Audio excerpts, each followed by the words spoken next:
full-time mage, I have a traveling panda. Welcome back, brave explorers of impossible worlds. We are excited to have you here to continue this odyssey together. Before we continue, everything you'll hear is pure fiction, so please don't try to replicate combat techniques at home. This wonderful story in all its rights belong to its brilliant original author. We are only the messengers of entertainment. Want another dose of adventure? Subscribe to our YouTube channel so you don't miss a single chapter, and if you can't wait, our Patreon has exclusive surprises you'll love. Chapter 126 Eileen fell silent. Qi broke through the spatial barrier and appeared inside Dracula's manor. Upon entering, Hongyun openly revealed himself and walked alongside Qi towards the castle in the center of the manor. Hongyun chuckled and said, "Mr. Qi, I thought you'd be averse to this kind of sneaky thing." Qi pondered for a moment and said, "Perhaps it's because of the saying one is influenced by one's company." Hongyun's face darkened. The manor entrance was still quite a distance from the castle. Hongyun put his hand on Qi shoulder and activated invisibility. Hongyun used lunar magic to lift the two of them into the air, flying towards the castle. The smooth stone path was flanked by lush green lawns, dotted with colorful flowers, painting the foreground a vibrant tapestry of colors. Even from a distance, the sound of melodious music could be heard coming from the castle entrance. For tonight's party, Dracula had specially invited a musical ensemble from Vienna. The party area covered the first floor of the castle and the area in front of it. The ground in front of the castle, except for the grass, was covered with a red carpet, and looking up, one could see stars sparkling like diamonds. Hongyun and Qi originally planned to reveal themselves in the green area, but as soon as they entered, they heard some seductive music and then saw a couple engaging in sexual activity there. Oh shit, Hongyun and Qi left with dark faces and found another place to reveal themselves. Mr. Qi, since it's still early, let's go to the party and have some fun, Hongyun said, patting Qi on the shoulder. I think it's a good idea, Qi nodded in agreement. So the two went their separate ways, each heading to the area with the most abundant food. As they passed a tall, handsome waiter, Hongyun reached for a glass of bright red wine. Just as Hongyun was pondering how to eat the roasted pork knuckle discreetly and elegantly, a melodious voice, like the sound of silver bells, suddenly rang out from behind him. Huh? Does the United States have nobles from the Eastern Empire? In the language of the United States, Hongyun turned his head and saw a pair of emerald green eyes. It's her. Hongyun was surprised. It was the girl who had asked the steward for money yesterday. Hongyun blinked, not knowing what to say. Mainly, he didn't speak the language of the United States. His academic performance was indeed poor. He hadn't learned it in his previous life, and he certainly hadn't learned it in this one. I mean, are there nobles from the Eastern Empire in London? This time, Eileen used the international language. She seemed to have realized that Hongyun didn't understand English. This time, Hongyun barely understood. After all, the international language is the world's most widely spoken language, and countries that have joined the magic associations of the 5 continents must make it a required language. Hongyun hesitated for a moment and answered somewhat uncertainly, maybe, there are, ha. Eileen was stunned for a moment when she heard Hongyun's answer, then covered her mouth and chuckled. Ha. Hongyun forced a laugh, then turned back to continue figuring out how to eat the pork knuckle with dignity. Which family are you from? I've never seen you before, Eileen gracefully moved to Hongyun's side and asked. She didn't know why. Perhaps it was because Hongyun was too handsome, but there was something strange about him that attracted her. The Dickus family, Hongyun said. The Dickus family disappeared in the last century, Eileen said wistfully. Damn, there really was such a family. Hongyun frowned, he was just saying it casually. Hongyun was silent for a moment, then tentatively asked, the McDonald's family. Eileen was instantly amused and annoyed by Hongyun's words. She said irritably, why don't you just say the KFC family? Hongyun pondered for 2 seconds, because today isn't Thursday. This time, it was Eileen's turn to be silent. Enjoying his crispy pork knuckle, Hongyun suddenly sensed a host of malice. He released his divine sense and was shocked to find several richly dressed scions of powerful families glaring at him with gritted teeth. Completely baffled, Hongyun looked at Eileen beside him, scratched his head, and asked, do you eat pork knuckle? A look of confusion crossed Eileen's delicate face. She thought, what kind of pickup line is this? Thank you, I don't eat it, she politely declined. Then can you answer a question for me? Mu Hongyun said, somewhat pleased. So, when you asked me if I ate pork knuckle, you actually wanted to ask me a question. What a refreshingly unconventional way to start a conversation. Eileen said with a forced smile. Okay. Mu Hongyun quickly stuffed the pork knuckle into his mouth again, swallowing hastily, and said, why do those people look at me like I'm their father's killer? How? Eileen looked at Mu Hongyun with the same look she gave him when she saw him as a fool, and said, that's because they're jealous of you. Jealous of my looks? Sure enough, I'm a heartthrob wherever I go. Mu Hongyun laughed and touched his face. Eileen fell silent again. How could someone be so narcissistic? She meant that those aristocratic scions were jealous that he could talk to her. Grand Duchess Eileen, long time no see. Suddenly, a young man with golden hair walked towards them. Young Ducassa, hello. Eileen raised her orange juice and clinked glasses with him. The young man nodded gently to Mu Hongyun and said, excuse me, friend, I might have to excuse myself for a moment. We need to talk about something. Mu Hongyun didn't understand what Hekasa was saying, and waved his hand, indicating that they should make themselves at home. After Eileen and Hekasa left, Mu Hongyun immediately felt the malice surrounding him lessen considerably. Like a breeding ground for venomous insects, those who still harbored ill will towards Mu Hongyun after Eileen's departure were genuinely jealous of his good looks. As Mu Hongyun was enjoying his meal, a flamboyantly dressed man approached him. Before the man could even speak, Mu Hongyun suddenly bent over and vomited. The flamboyant man? Hey, what do you mean by that? The man said in a shrill voice, his fingers curled in a delicate gesture. Mu Hongyun, ugh. Get lost, get out of here, don't disgust me. Mu Hongyun grabbed the tissue and wiped his mouth, speaking in universal English. What's wrong with you? The man said, stomping his foot and looking at Mu Hongyun with a pitiful expression. Mu Hongyun clenched his fists, he was really losing control. Draw your sword, warrior. Mu Hongyun reached into the air and drew his bone sword, shouting at the flamboyant man. HMPH, you rude, stinking man. The flamboyant man grumbled resentfully upon seeing Mu Hongyun draw his sword, then turned and angrily left. Mu Hongyun's eyes burned with fury. What kind of bastard was this? He was utterly despicable. P.S. Subscribers, please note that there may be duplicate chapters later. Please do not subscribe to multiple chapters.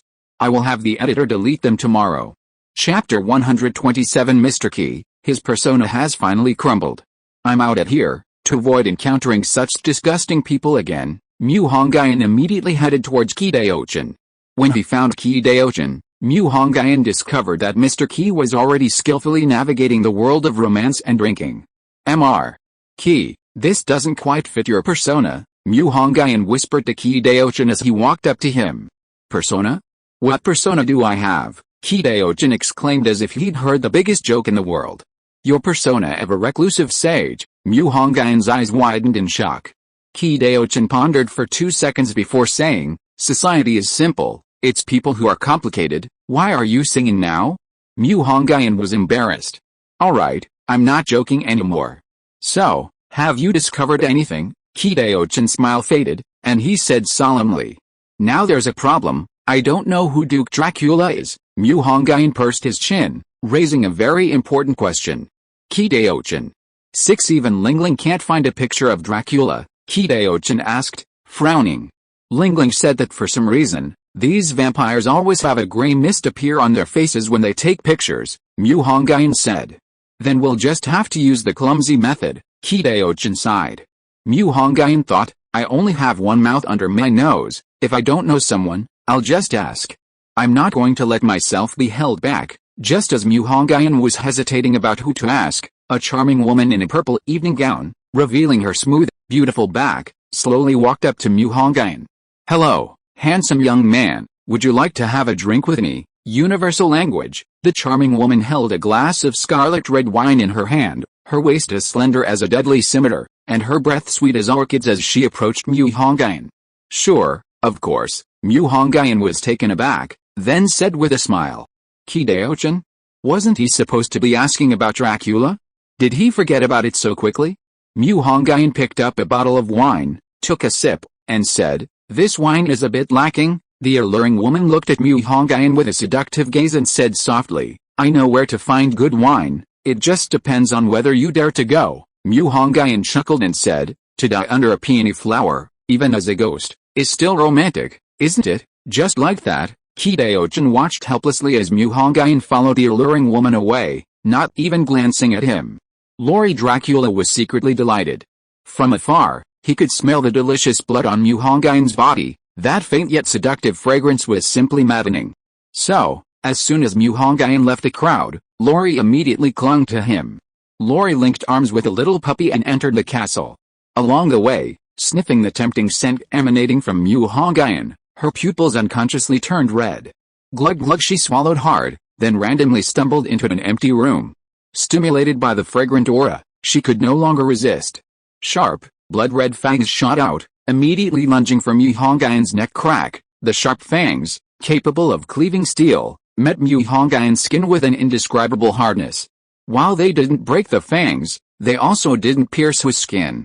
Lord Dracula? What happened? Her expression was bewildered.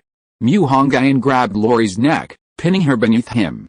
The innocent look in his eyes vanished, replaced by a ferocious, terrifying smile. Damn it! Lori felt Mu Hongyun's immense power and knew she'd met her match. She quickly transformed into her vampire form, attempting to resist, but Mu Hongyun suppressed her with even greater power. This wasn't a little puppy, he was clearly a ferocious Tibetan mastiff. Mu Hongyun pressed Luoli's head down with one hand and sneered, You don't really think I'm the kind of person who only thinks with my lower half, do you? Now I'll give you a chance to live. Tell me where Dracula is, damn yellow-skinned dog. You think you can make me betray Lord Dracula? That's impossible. Luoli's beautiful face twisted viciously. Hell, it's often people like you, all bluster and no substance, who betray them most quickly. Mu Hongyun channeled void sword energy into Luoli's body. To deal with the vampires, creatures with strong vitality, he had come up with a vicious method. That was to use sword energy to cut their internal organs and other organs. Anyway, with the vampire's vitality, the cut parts would quickly repair themselves. This could be repeated over and over again, and he would enjoy it. Come on, let me see how long you can last. Mu Hongyun stuffed a rag into Luoli's mouth and then controlled the sword energy to begin the first cut. PFFT, a faint yet beautiful sound came from inside Luoli's body. It was the sound of sword energy stirring her internal organs. Lori instantly arched her back like a boiled shrimp, her face turning deathly pale, her pupils trembling as if enduring immense pain. Dracula is wearing a black suit and a burgundy tie today. He looks like a young man with a thin build. Before Mu Hongyun could even unleash his second sword strike, Lori collapsed, quickly recounting Dracula's information as if pouring out her woes. You said you wouldn't kill me if I confessed, Lori said weakly, looking utterly pitiful. Sorry, Mu Hongyun, never keep my word. Sword of Destiny. Mu Hongyun shook his head, piercing Lori's head with a single strike, severing her soul and the causal threads along with it. Earth-Fire Talisman. Mu Hongyun casually applied an Earth-Fire Talisman, also known as a cremation talisman, to Lori, instantly cremating her on the spot. After learning Dracula's information, Mu Hongyun straightened his clothes, a genuine smile returning to his face. After leaving the room, Mu Hongyun used his invisibility ability to stroll confidently through the castle. Mu Hongyun was puzzled, there were so few people in the castle. The first floor hall was more crowded, but on the second floor, there wasn't a soul in sight. As he walked, Mu Hongyun came to a windowsill. The evening breeze rustled the white gauze curtains behind the window, making it seem like a dancer was gracefully moving. Suddenly, a wide yet strong hand reached in from outside the window. Mu Hongyun revealed himself, peeking out, and met the person climbing the wall face to face. Need any help? Zhan Yuan Muchin. W. Mu Hongyun. 3. Mu Hongyun grabbed Zhan Yuan Muchin's wrist and pulled him up. What are you doing here? They both asked in unison. Mu Hongyun had met Zhan Yuan Muchin when he traveled from Xiamen to the capital. He vaguely remembered that he was also going to participate in the treasure tournament. I'm here to cause trouble for Duke Dracula, Mu Hongyun stated bluntly.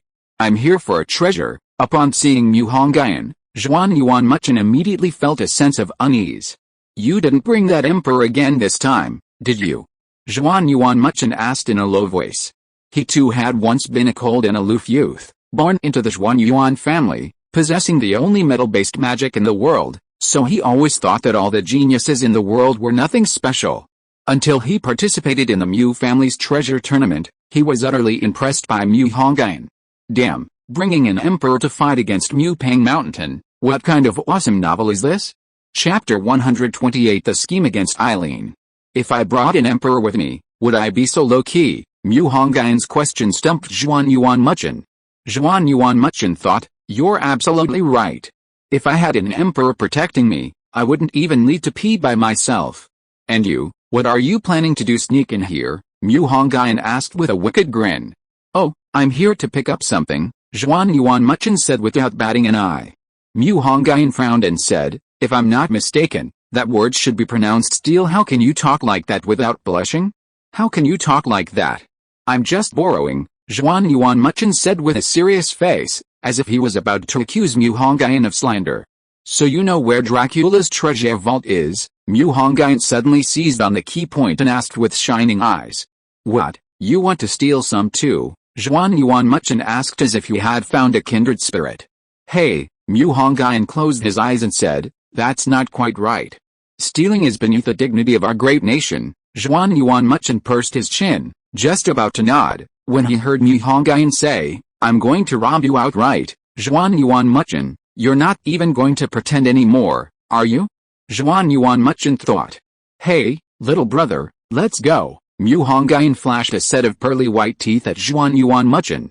On the third floor of Dracula's castle, there was a small conference room. Several cups of fragrant tea, wafting a faint aroma, sat on a golden Enmu wood table. As Hekasa had predicted, when he proposed a plan to unite all the European aristocratic families to put pressure on Donghuang, Eileen objected. Although the Kaza clan was now the leading clan in Europe, the Victoria family still had many supporters. In addition, Donghuang was currently in a very favorable international situation, making Hekasa's plan almost impossible to succeed, and he might even offend a superpower.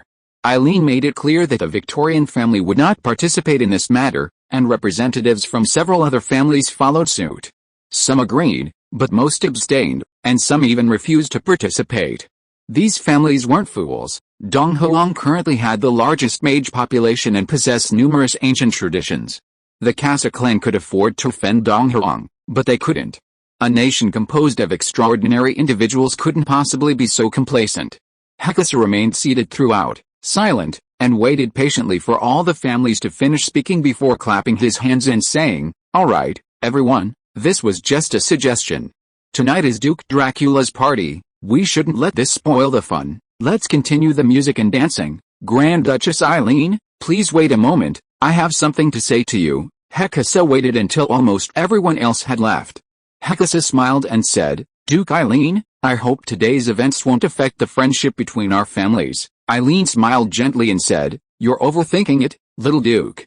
May the friendship between the Victoria and Kaza families last forever. With that, Eileen prepared to leave. Suddenly, Eileen flung open the door, and a pair of scarlet eyes appeared outside. Both of Eileen's magical artifacts couldn't withstand the vast, overwhelming spiritual power and shattered.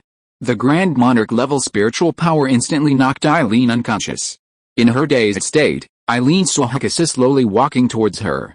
Pale-faced Dracula bent down and picked up Eileen, saying with a look of ecstasy, as expected of a princess of the Victoria family, the taste of her blood is sweeter than that of the sages of the Parthenon. Hekasa coldly said, you'd better obediently convert her into a vampire. If you dare to do anything else, be prepared to bear the wrath of the Victoria and Kaza families. Dracula was taken aback, then said, don't worry, I understand what's more important. In the underground wine cellar of the castle, Mu Hongyun and Zhan Muchen nimbly opened the wine cellar door. Are you sure the entrance to the treasure vault is hidden in the wine cellar? Mu Hongyun asked, squinting his eyes. I should be sure, Zhan Muchen said without confidence. Where did you get this information from? Mu Hongyun asked irritably. Copied from Shianaya Tigba, Zhan Muchen said matter-of-factly. Come, let me tell you something from the bottom of my heart, Mu Hongyun said to Zhan Muchen, veins bulging on his forehead crack. Unexpectedly, Zhan Muchen stepped back, stepping on a stone brick, causing a stone slab to suddenly slide open, revealing a hidden chamber. Mu Hongyun, Greek letter sigma, degree, Zhan Yuan Muchin, you know what? You really don't know what I mean, Mu Hongyun said in disbelief. Hey, let's make it clear beforehand, I'll choose first. Zhan Yuan Muchin grabbed Mu Hongyun's arm and said seriously. No problem, you choose first, the rest are mine. Mu Hongyun happily agreed, he was just getting by anyway, so he wouldn't choose. The hidden chamber was pitch black, not a black of night, but a deep, impenetrable black, light spirit talisman. Mu Hongyun conjured a yellow-grade light spirit talisman, and instantly a small ball of light element appeared in his hand. Like the first rays of dawn, it illuminated the entire world. Continuing down the winding steps, after about 40 steps, a long passageway appeared before them. At this moment, Mu Hongyun released his divine sense and instantly discovered a hidden room protected by a magical barrier. Mu Hongyun pointed to the hidden room on the left and said, "This room has a magical barrier, it should be a treasure vault." Zhan Yuan Muchin placed his hand on the wall, and instantly, a magical barrier appeared on the wall. Using some unknown method, the magical barrier collapsed on its own. Alright, the barrier is gone. Zhan Yuan Muchin clapped his hands and said proudly.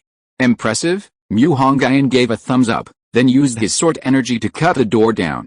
A ball of light element floated beside the two, illuminating the interior as bright as day.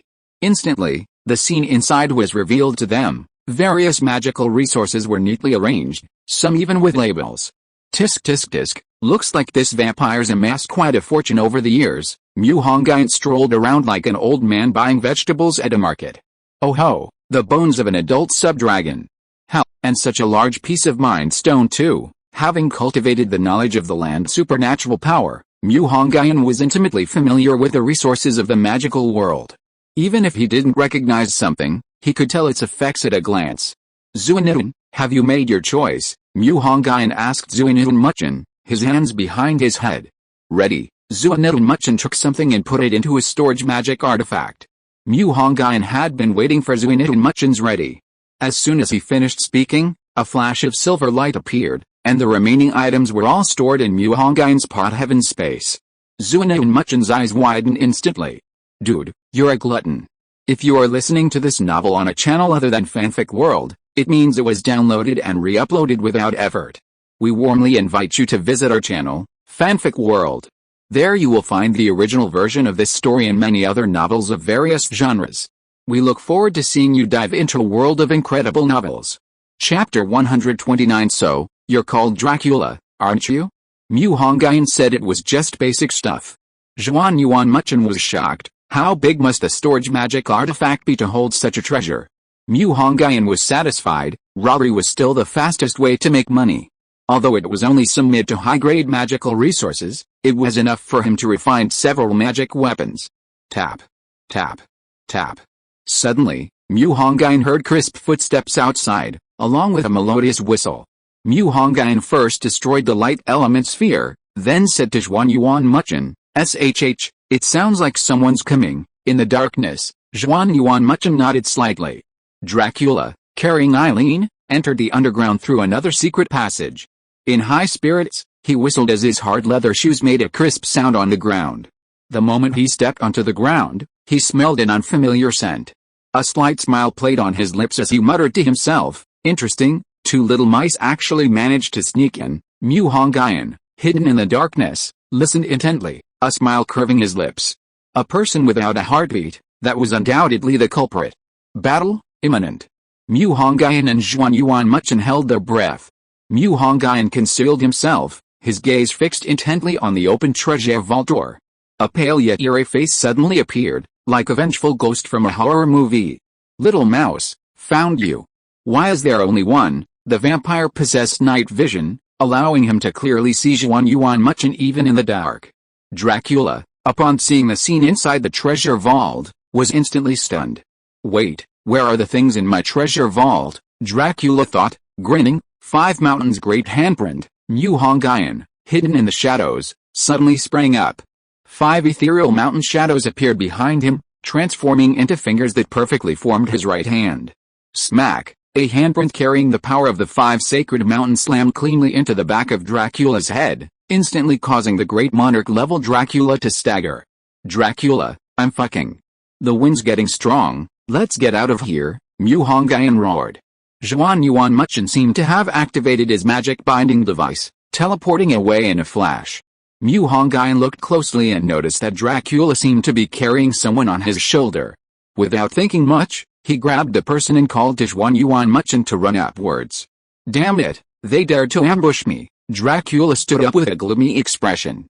Strange blood energy formed two short swords, and wide blood demon wings spread from his back as he chased after the two fleeing people.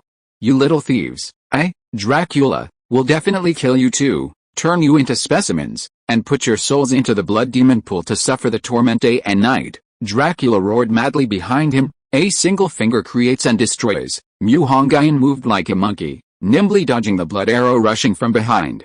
He turned in midair and pointed a finger.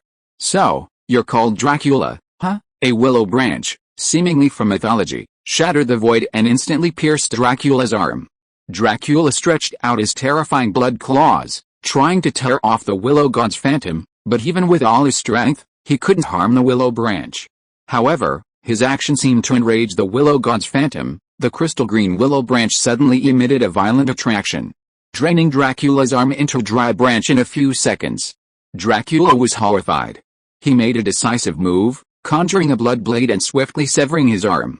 What a terrifying plant! Dracula's pupils dilated unnaturally, cold sweat dripping down his back as he spoke. If he hadn't acted decisively, this plant could have drained all the energy from his body.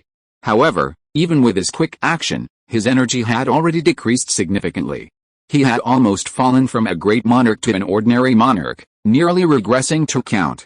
Mu Hongyun, carrying Eileen, leaped over a dozen steps in a single stride, returning to the wine cellar in less than 10 seconds. Back in the cellar, Mu Hongyun quickly scattered several talismans and beckoned Zhan Yuan Muchen to continue upwards. Zhan Yuan Muchen frowned and said, "Are you sure you don't want to ambush him?" Mu Hongyun smiled and said, "I've already set it up, let's go." Boom. Before Mu Hongyun's words had even finished, a streak of dark light suddenly shot out from the tunnel, appearing in the wine cellar at supersonic speed. Two broad, blood-red demon wings, like cloaks of darkness, enveloped the entire wine cellar in darkness. Neither of you can escape. Dracula, clad in dark purple armor, floated in the air, his scarlet eyes filled with a savage expression. A malevolent wind, like the howl of a demon, resounded in their ears.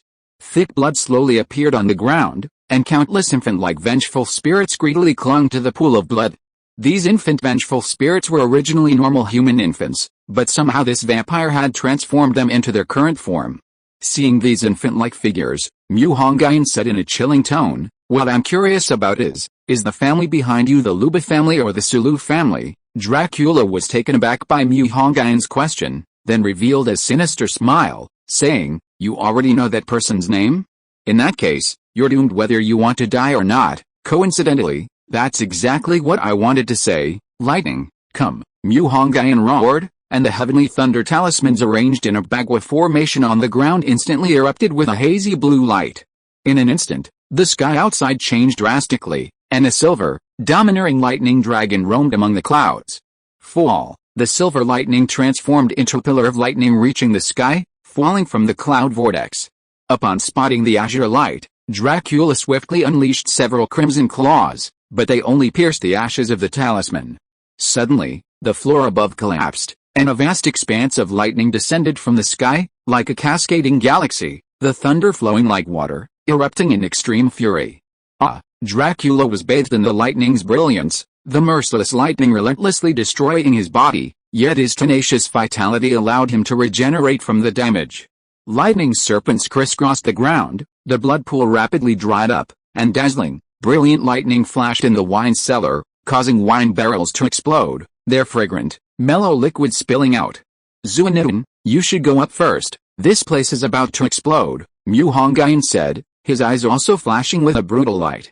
"Aren't you leaving?" Zhan Muchen asked, puzzled.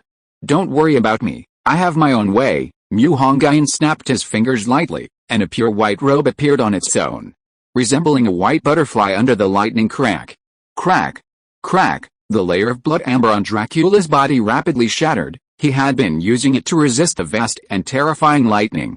"I fear that once you come, you may not be able to leave." The lightning gradually dissipated, and the charred Dracula moved with difficulty, his bright eyes filled with a malevolent light.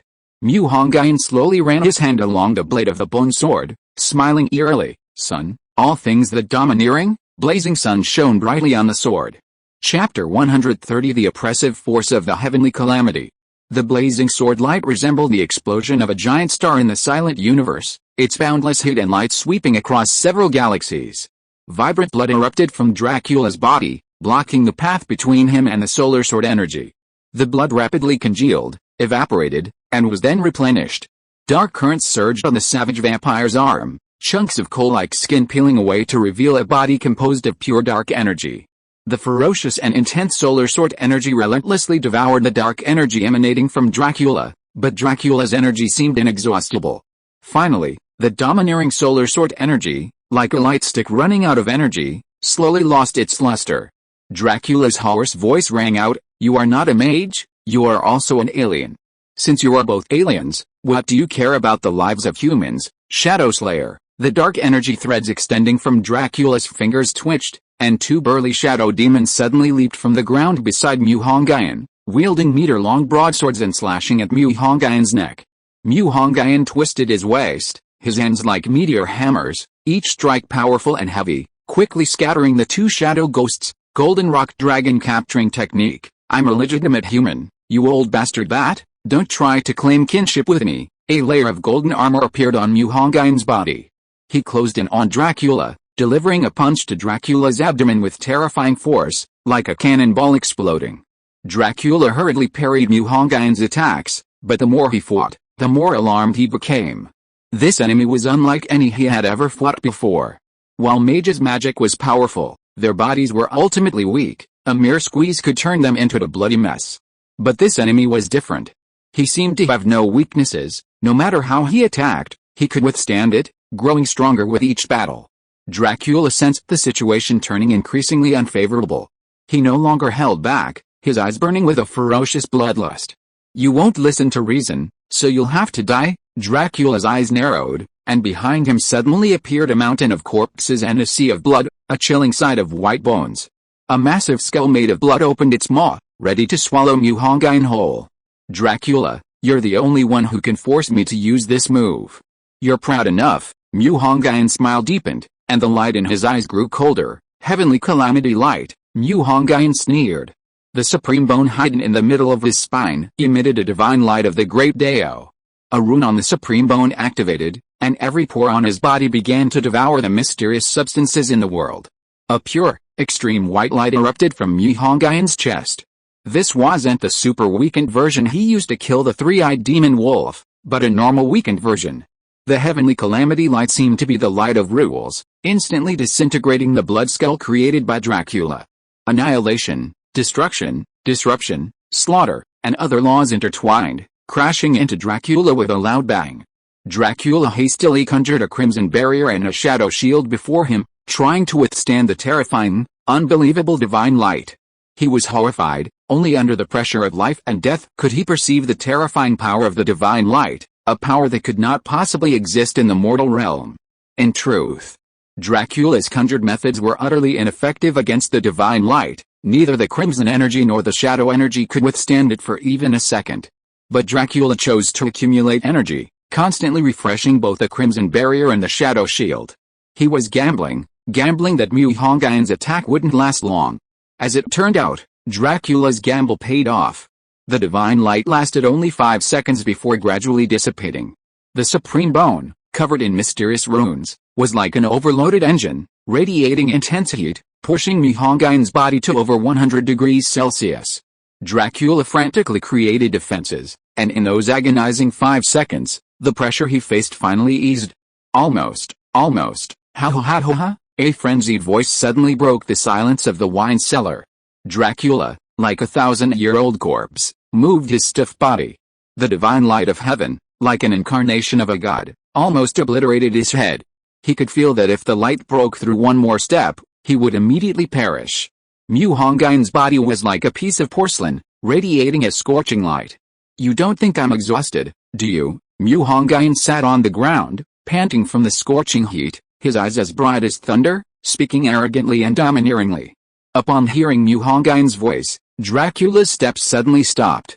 His face wore a strange expression, as if he had seen a ghost, seemingly believing that Mu Hongyun, who had used such a deadly move, shouldn't be alive.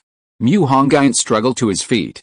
His pure white robe had been reduced to ashes in the burst of divine light, and the strange bone sword in his hand was gradually dissipating under its rays. He took out a large number of pills from his special storage and stuffed them into his mouth. The perfectly round pills instantly transformed into pure spiritual liquid upon entering his mouth, and the spiritual energy entered his body, rapidly repairing it. Dracula took 2 steps back, transforming into countless small bats and flying towards the outside of the castle. Mu Hongyun did not stop him. Instead, a strange smile appeared on his lips. Outside the castle, the commotion attracted the attention of the guests attending the banquet. The vast pillar of lightning that had just appeared had shocked countless people. The momentum of that pillar of lightning was immense, even more magnificent than high-level magic, and its power was comparable to super magic. After all, it was natural lightning, and with the enhancement of the Bagua formation, its power was naturally not to be underestimated. Standing in the crowd, Qi was certain that the power just now was definitely created by Mu Hongyun. Only Mu Hongyun's strange methods could drive natural lightning. With a loud boom, a thick plume of black smoke billowed from the castle. Black smoke quickly spread over a radius of 1,000 meters, enveloping all the guests at the banquet. Suddenly, a woman clutched her neck, letting out a terrified cry. It turned out that countless vampire bats resided within the black smoke. These bats would drain the life force of humans and then feed it back to Dracula. In the wine cellar, after his body temperature cooled down, Mu Hongyun changed his clothes. While he was doing so, he examined the person he had saved from Dracula. To his astonishment, the person he had saved was none other than the girl who had spoken to him earlier. Yesterday, she had mistaken Qi and Mu for homeless people and given them money. Today, Mu Hongyun had saved her life. Fate was truly wondrous. Mu Hongyun placed his hand on Eileen's wrist, finding that she had only fainted, and promptly channeled some spiritual energy into her. Eileen's eyelashes fluttered quickly, and then she opened her emerald green eyes. "It's you?" Eileen opened her eyes without panicking. She first looked around at her surroundings and the people around her, and then she noticed that Mu Hongyun was holding her wrist. The warm current she felt was coming from her wrist, and Eileen roughly understood what was happening. "Thank you," Eileen said in Mandarin. Chapter 131 The Tragic Dracula. Spirit sealing and god-binding spell. Dracula never imagined that he would fall into the tiger's den after escaping the wolf's lair. Qi stood in the crowd, and although vampire bats flew towards him, they were all blocked by a thin layer of seemingly indestructible golden light. "Demons and monsters, suppress them." Qi stomped his foot slightly, and a golden magic circle with a radius of 100 meters and intricate patterns suddenly appeared on the ground centered on his position. "Suppress." Qi uttered a single word with overwhelming power. Golden light flashed on the ground, and golden runes formed jade ribbons that flew towards Dracula. These golden runes had the effect of suppressing evil forces. 8 jade ribbons of runes trapped Dracula, instantly suppressing him to the strength of a warrior general. "What the hell is this? Damn it, let me go." Dracula transformed from a bat into a gaunt human form, struggling frantically in the cage formed by the jade ribbons of runes like a mad beast. The black mist that had trapped the guests gradually dissipated, leaving only about a dozen people standing. The rest lay sprawled on the ground. Qi extended a golden jade belt, the other end of which was bound to Dracula in human form. Dracula appeared listless, his power restrained by a golden chain. "Look, isn't that Duke Dracula?" Suddenly, a middle-aged man with a mustache pointed at the stray dog at Qi feet, one of the remaining standing people. "That's right, that's Duke Dracula. Who is that person? How dare he treat Duke Dracula like that?" Hiding in the shadows, Zhan Yuanmuchen's face showed astonishment upon seeing Dracula. If Dracula had emerged from the wine cellar, wouldn't it mean Mu Hongyun? Zhan Yuanmuchen himself didn't realize that a murderous intent was rising within him, and a terrifying power was slowly reviving within him. "I'm here." Suddenly, a loud crash came from beneath the ruins of the castle, and a rock the size of a miniature mountain flew into the air. Upon hearing the voice, Zhan Yuanmuchen breathed a sigh of relief, his power subsiding. He recognized it as Mu Hongyun's voice. From the rising dust, a man and a woman slowly emerged. "Which bastard blocked the wine cellar door?" Mu Hongyun's furious voice echoed from within the dust. Indeed, the two who emerged were Mu Hongyun and Eileen. Standing together, They actually looked quite handsome. Duke Victoria? And who is that man? Which family does he belong to? I don't know. Everyone shook their heads, seemingly confused about what had happened. The usually gentle Eileen displayed a fierce rage for the first time. Her eyes held the roar of a lion. She said, Mu, could you let me process Duke Dracula? I can pay you. I'm sorry, Eileen, I came here specifically for him. Mu Hongyun refused. All right then, Eileen said, a hint of disappointment flashing in her eyes. Eileen turned to look at the guests, some standing and some lying down, but didn't see Hekasa. She took a deep breath. It seemed Hekasa had already left.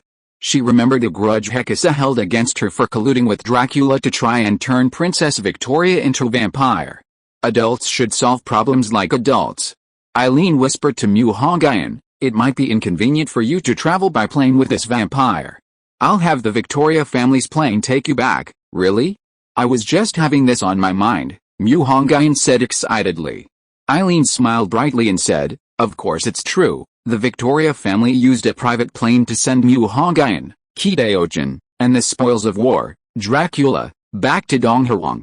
After this battle, Mu Hongyun's foundation establishment realm had passed the first stage and entered the second stage, the four bodies. The four stages of foundation establishment are 5 senses, 4 bodies, 100 bones, and 10,000 acupoints. The four bodies stage involves treating the limbs like a dormant dragon, constantly tempering and refining them until the meridians throughout the body are unblocked. Back in Shanghai, Mu Hongyun and Qinling returned to the Qingshan hunting grounds. Ring Mu Hongyun dragged the lifeless Dracula into the hunting grounds, only to find Fang Zheng and Miao Miao alone. The two had been playing something, their laughter echoing. Amitabha, benefactor Mu, Fang Zheng immediately stood up upon seeing Mu Hongyun. Little brother Mu, Miao Miao jumped off her chair and sweetly called out to Mu Hongyun. Ever since Miao Miao discovered that 3 people could see her at the Qingshan hunting grounds, she had basically made it her home, coming here whenever she had free time. Mu Hongyun said, why are only the 2 of you here? Where are Lingling and Mo Gaozi? Benefactor Mo went back to the academy for classes, and Benefactor Lingling is researching in the attic, Fang Zheng replied neither humbly nor arrogantly. Miao Miao, her eyes darting around, bit her finger and asked, Brother Mu, what's this? Fang Zheng craned his neck to look and saw a strange, inhuman creature lying at Mu Hongyun's feet. A local specialty of the sun never sets region, Mu Hongyun said casually.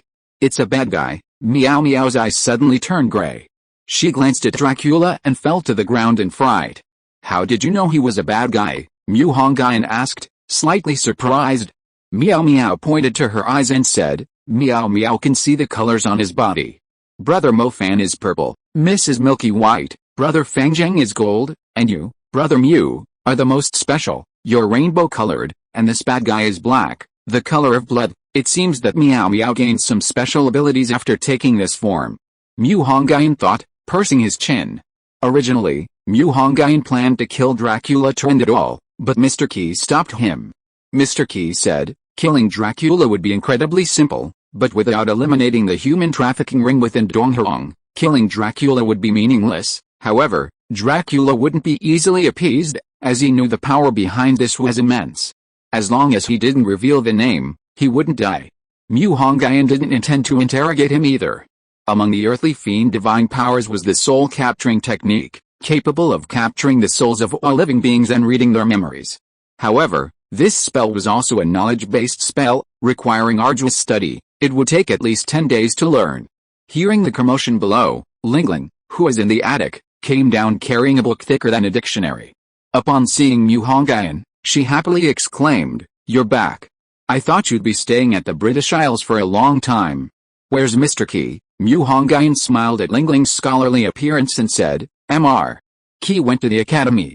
"Look, the British Isles specialty, Duke Dracula." Lingling crouched down, looking at the charred, weak vampire, and said, "A Duke-level vampire this week." Dracula, still retaining a sliver of consciousness, nearly coughed up his last drop of blood upon hearing Lingling's words. Chapter 132 A pair of bickering lovers. Mr. Qi and I have placed a restriction on this guy, so his strength is basically useless. I've also pulled out his blood fangs. You can find a place to keep him, but don't let him die. Mu Hongyun kicked Dracula to the ground and said, "Why not just kill him?" Ling frowned and said. Dracula remained silent, his body trembling. This little girl's bloodlust was too strong. Since Ling got involved in martial arts, her methods had become increasingly cruel. She carried a sharp blade, and her killing intent arose spontaneously. He's still useful for now, Mu Hongyun said with a gentle but cold smile. By the way, what book are you reading? Mu Hongyun walked to the bar, poured himself a glass of water, and asked. I just took on a commission yesterday. I encountered a strange demon, and I used its flesh and blood to make a tracking device. Speaking of her invention, Ling looked proud, her twin ponytails swinging behind her head. So the story of the scaled demoness has begun. But this demon shouldn't pose much of a challenge to Mo Fan now, right? Wait?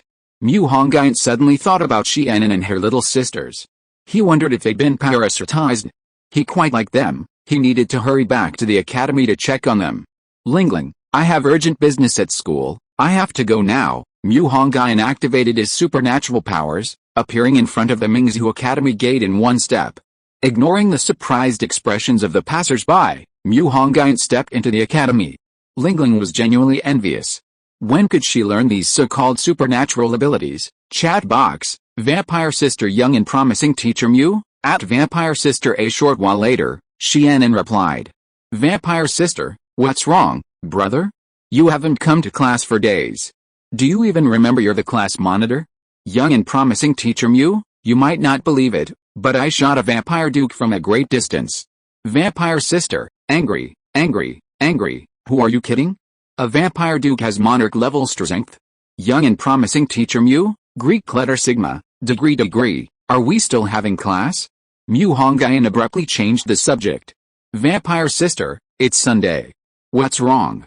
Something wrong? Young and Promising Teacher Mu, come out here, let's talk.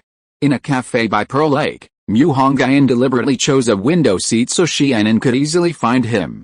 The sun was shining brightly outside, and Pearl Lake shimmered under the sunlight, reflecting the blue sky and white clouds. Couples among the freshmen of the Queen campus loved to stroll by Pearl Lake, and many students even met their true love there. Thus, Pearl Lake was jokingly called Matchmaker Lake by the students. Sunny, breezy weather was always Mu Hongyun's favorite, but seeing a couple kissing by the lake, his face instantly fell. Mu Hongyun saw purple ripples spread, and the lake water next to the kissing couple suddenly burst open, drenching them both instantly. Mu Hongyun looked away, pretending nothing had happened and whistling. A beautiful figure opened the door of the cafe and walked in, sitting down opposite Mu Hongyun. Brother, what's up? The person who came in was Xianen. Today, she had her hair in a bun, wearing a beige off-shoulder sweater and slim-fitting jeans, light makeup, willow leaf eyebrows, and crystal-clear pink lips. Hold out your hand, let me take your pulse. Mu Hongyun solemnly touched Xianen's fair wrist, finding no parasites. But rather surprisingly strong. What's going on? So mysterious. Xianen looked at Mu Hongyun with a smile in her eyes. Haven't you noticed anything unusual lately, like parasites or anything? Mu Hongyun pursed his lips, looking at Xianen. Oh, so you were checking if I've been parasitized by those little bugs? Don't worry, I have a third of my bloodline as a vampire. I'm not that easy to parasitize. Xianen's smile was incredibly captivating, and coupled with her authentic southern accent, who wouldn't be mesmerized? Mu Hongyun quickly regained his composure. The allure of vampires was truly undeniable. Brother, there's a concert at the stadium tonight, come with me, Xianen pouted, shaking Mu Hongyun's arm. At that moment, two beautiful figures appeared outside the cafe. Mu Nujiao and Ai Tutu coincidentally appeared outside the library. The four of them stared at each other, dumbfounded. When Ai Tutu saw Xianen grabbing Mu Hongyun's hand, her anger instantly surged, and she activated her martial soul true form, which Mu Nujiao couldn't even pull back. Ai Tutu stormed into the coffee shop, yelling at Xianen, let go of my hand. Xianen pleaded, brother, look at Mu Hongyun sighed, rubbing his forehead. These two troublemakers had run into each other again. To be honest, Mu Hongyun had secretly calculated their destinies using divination techniques. They were a match made in heaven, a pair of bickering lovers. Yes, you heard right, Ai Tutu and Xianen were a bickering couple. Alright, you two stop arguing, Mu Hongyun gently advised. Hearing Mu Hongyun's words, Ai Tutu immediately shut her mouth, snorted coldly, and gave Xianen a defiant look. Xianen retorted with an eye roll, Who says a college student isn't as tall as an elementary school student? AI Tutu retorted angrily, her breasts surging. I can still grow, AI Tutu said, lacking confidence. Admittedly, AI Tutu was only 1.6 meters tall, but these days, 1.7 meters was the norm for elementary school students. My god, let's have dinner together tonight. AI Tutu suddenly looked at Mu Hongyun with bright eyes and said. Let's go, it's on me. Mu Hongyun is currently making money by selling yellow-grade spirit talismans through the Qingshan hunting grounds. There are many buyers, and even some hunting groups want to order them. The best-selling one is the Peace Talisman. The yellow-grade Peace Talisman is completely comparable to a mid-level healing spell, and healing mages have always been highly sought after. Not every hunting group can have a healer. Only some hunting groups with super-level mages will have a healing mage. It is precisely because healing mages are so rare that the Peace Talisman is so precious. Therefore, Mu Hongyun now earns tens of millions every month, and this is only the income from spirit talismans. If you were to sell pills, it would probably have a huge impact on the entire potion industry, but Mu Hongyun is not stupid. He knows that the potion industry is one of the most murky industries in the world. If you were to get involved with his current strength, he would probably die without knowing why.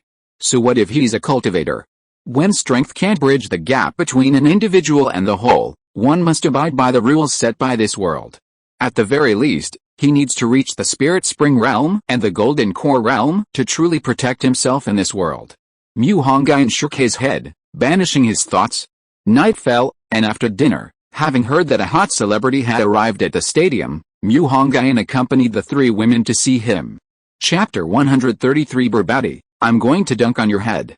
As Mu Hongyun and his three companions stepped into the stadium, their phones rang. It was Lingling calling. Mu Hongyun could roughly guess what it was about. Hey, what's up, Lingling? Mu Hongyun asked casually. Mu Hongyun, where are you right now? Lingling's voice was very anxious. I'm at the stadium watching a concert, Mu Hongyun said nonchalantly. Lingling quickly said, don't watch the concert yet, there's something extremely urgent. There's a parasitic demon hiding in the stadium, and there are already many demons it's possessed. Mo Fan and Feng Zhang are already on their way. You should scout around and look for the demon's whereabouts. I'll send you the information later. Lingling hung up after speaking. Mu Hongyun gave a wry smile and said, alright, we can't watch the concert. The three women pressed him for details. Mu Hongyun repeated Lingling's words to the three girls, who immediately showed expressions of surprise. Mu Nujiao frowned and said, this matter should be reported to the teacher. If, as you say, the demon has the ability to infect and parasitize, then it also has the ability to destroy all its hosts. What do you mean, Jiao? AI Tutu didn't understand. She means that as long as the mother is willing, she can kill all the parasitized people in an instant, Xianan explained to AI Tutu. Don't worry, I won't give the mother the chance. Mu Hongyun smiled innocently, but killing intent was hidden behind the smile. Mu Nujiao and AI Tutu thought about Mu Hongyun's strength. This guy was a master of wielding a light sword. Dealing with a general-level demon would be a piece of cake for him. I'll go with you, Mu Nujiao suddenly said. Before Mu Hongyun could refuse, Mu Nujiao continued, I specialize in plant magic and secondarily in wind magic, so I can help you control the parasitic demons. Okay, you two don't need to. Mu Hongyun looked at the eager Xianan and AI Tutu and said, you two stay outside to support the teacher. Enan, inform our classmates, there might be a big project later. Mu Hongyun made a grabbing motion in the air, and golden light appeared, with Qian appearing in his hand, looking completely bewildered. Protect her well, Mu Hongyun said, poking Qian's head. Mu Nujiao was stunned. Summoning magic. Although Qian had signed a contract with Mu Hongyun, he spent most of his time with Qi Daochen, only appearing when Meng Lan or Mu Hongyun summoned him. Qian had already progressed from infancy to childhood, which, according to the original setting of the Heavenly Saint Spirits, meant he was at the level of a great general. However, the 8-9 Heavens technique infinitely enhanced Qian's potential. The combat tactics Qian developed were several times stronger than Mu Hongyun's. His current strength was already unmatched below the commander level. Above the commander level, he could also hold his own. When Mo Fan and Feng Zhang arrived, they only saw AI Tutu and Xianan at the entrance. Where's old Mu? Mo Fan asked the two. He just went in. Are you two going in too? AI Tutu replied. She had witnessed Mo Fan's strength at the welcoming ceremony. The appearance of the Hellbear Wolf, a warrior-level creature, instantly suppressed the entire arena. Yes, Fang Zheng and I are going in too. The people from the Magic Association and the Hunter Alliance will come to take over later. Mo Fan didn't have time to say more to the two. After saying this, he hurriedly led Fang Zheng into the gymnasium. As soon as Mo Fan entered, he turned into the left passage and then cleverly encountered a green-yellow banshee. She must have just molted, as her body was still covered in disgusting slime. Fuck you, eat shit, lightning seal, wrathful strike. Mo Fan effortlessly wielded his basic magic, connecting star trails with a wave of his hand. Purple lightning instantly crisscrossed the wide passage, the thick bolts striking the green-yellow banshee's body with unerring accuracy.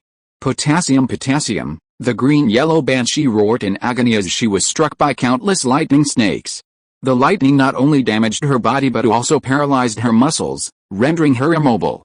Mo Fan strode forward, grabbed her hair, and slammed her against the wall. With a deafening boom, Mo Fan ended the green-yellow banshee's life. Fang Zheng, behind him, clutched the radiant light, but Mo Fan had already secured the kill. He was caught in a dilemma: should he release the radiant light or not? Fang Zheng thought to himself, are all mages this violent these days? Mo Fan casually glanced at the radiant light in Fang Zheng's hand and then chuckled inadvertently. Fang Zheng, who the hell do you think you are? Amitabha, Buddha has mercy.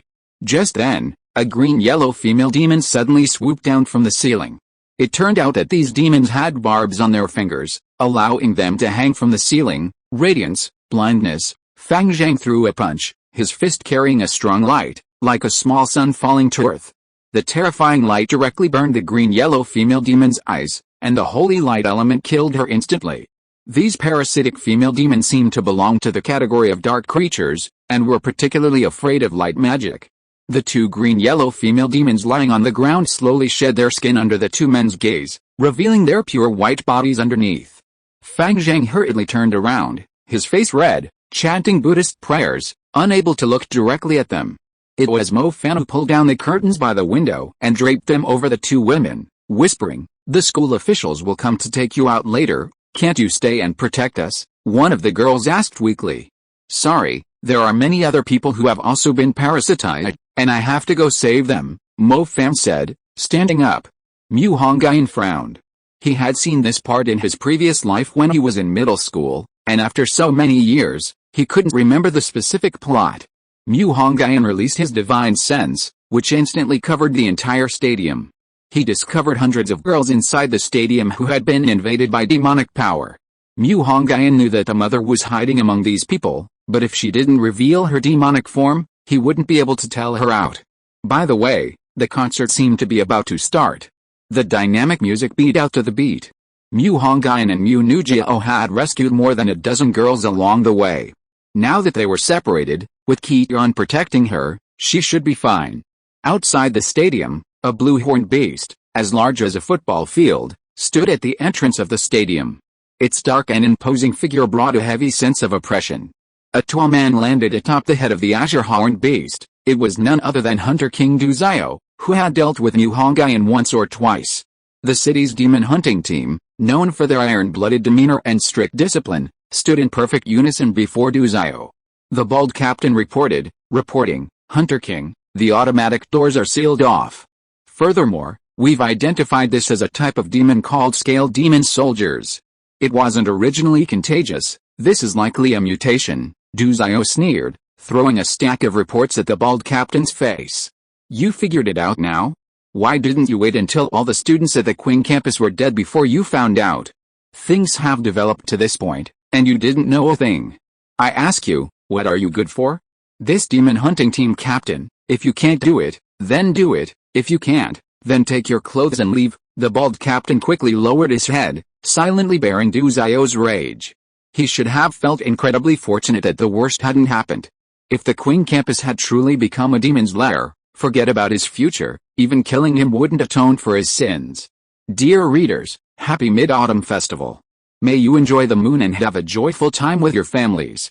Chapter 134 Scale Banshee. Has the mage been updated in this version? Lingling, carrying her small laptop, walked towards the main group.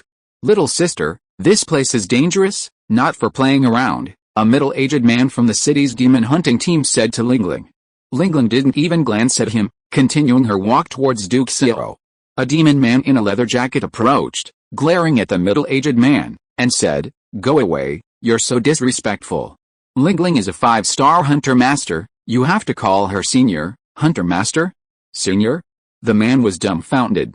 He had toiled for decades to become a hunter elite, and this little girl was already a hunter master? The demon man asked, "Lingling, how's the situation inside?" "Mu Hongyun is inside. With him there, it shouldn't be a big problem." Lingling stared intently at the tablet. "Is Mu Hongyun the guy you called that day?" A strange light flashed in the demon man's eyes, and he thought to himself, "I'm relieved." The image of Mu Hongyun blasting apart the alien demon with a single punch that day was deeply imprinted in his mind. "That's right, it's him," Lingling nodded. Hearing their conversation, Du Xiao, the Hunter King, relaxed his furrowed brows. If it was Mu Hongyun, he would be relieved. The bald captain, however, kept his head down, secretly wondering who Mu Hongyun was and whether he should give him a gift. Inside the stadium, in the concert hall, dazzling lights flashed, and excited young men and women screamed, enjoying the dances of boy and girl groups.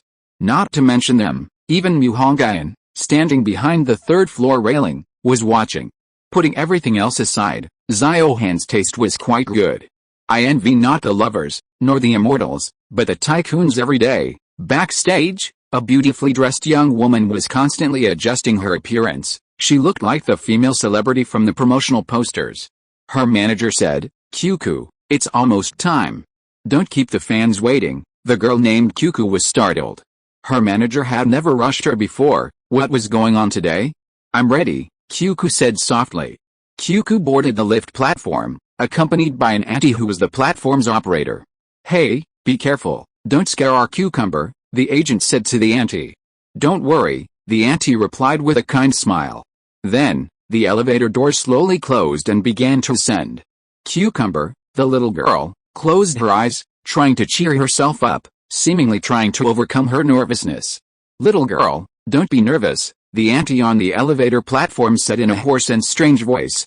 "I'm not nervous, auntie," Cucumber replied with a smile. "No, what I mean is, on the next stage, I'm the star," the auntie said coldly, her back to the little girl. Turning around, the sight instantly terrified Cucumber. Skin began to peel off her face, fragments of skin stained with blood falling to the ground, revealing bluish-black scales underneath. The human form gradually crumbled, and a massive demonic body struggled out, bluish-black scales, orange-yellow beastly eyes, its nearly 2-meter height exuding an oppressive aura. "Demon," Cucumber screamed, trembling. "You audacious demon, I can tell you're not human at first glance." The moment the scaly banshee revealed her demonic form, Mu Hongyun's divine sense immediately detected her. With a single step, he activated his earth travel technique, instantly appearing inside the elevator. No special abilities, just a simple, ordinary punch. Now, with the support of his talent and cultivation techniques, Mu Hongyun's physique had reached a terrifying level. At full power, he could even inflict damage on a commander-level demon. The scaly banshee was instantly sent flying by Mu Hongyun's punch, tearing through the metal of the elevator platform, piercing through several layers of obstruction, and landing below the stage. The scaly banshee's brain went blank for about 3 seconds. The DJ girls below the stage were excitedly waving their ample bosoms when suddenly, a large black rat flew down from the stage, knocking down several scantily clad girls at the front like bowling pins. "Ouch, what is that? How dare you bump into me?" The cries of pain were conveniently drowned out by the music, and the students squeezed in at the back didn't hear the screams. As the lights flashed, those in front suddenly realized that what had just flown down was actually a demon with bluish-black scales. The scaled banshee was stunned for a few seconds before recovering. Her gaze fell on the terrified boys and girls in front of her, a hint of surprise in her eyes. "It's a demon. Ah, a demon." The scaled banshee quickly stood up, her over 2-meter height making her stand out on the crowd. "Zhan," a sharp sound emanated from the scaled banshee's powerful chest, echoing through the concert hall like infrasound. The students dancing in the back suddenly noticed their classmates clutching their heads and crouching down. Before they could even check, bluish-yellow scales instantly appeared on their bodies, their clothes bursting open, transforming them into monstrous forms. These inexperienced mages immediately panicked.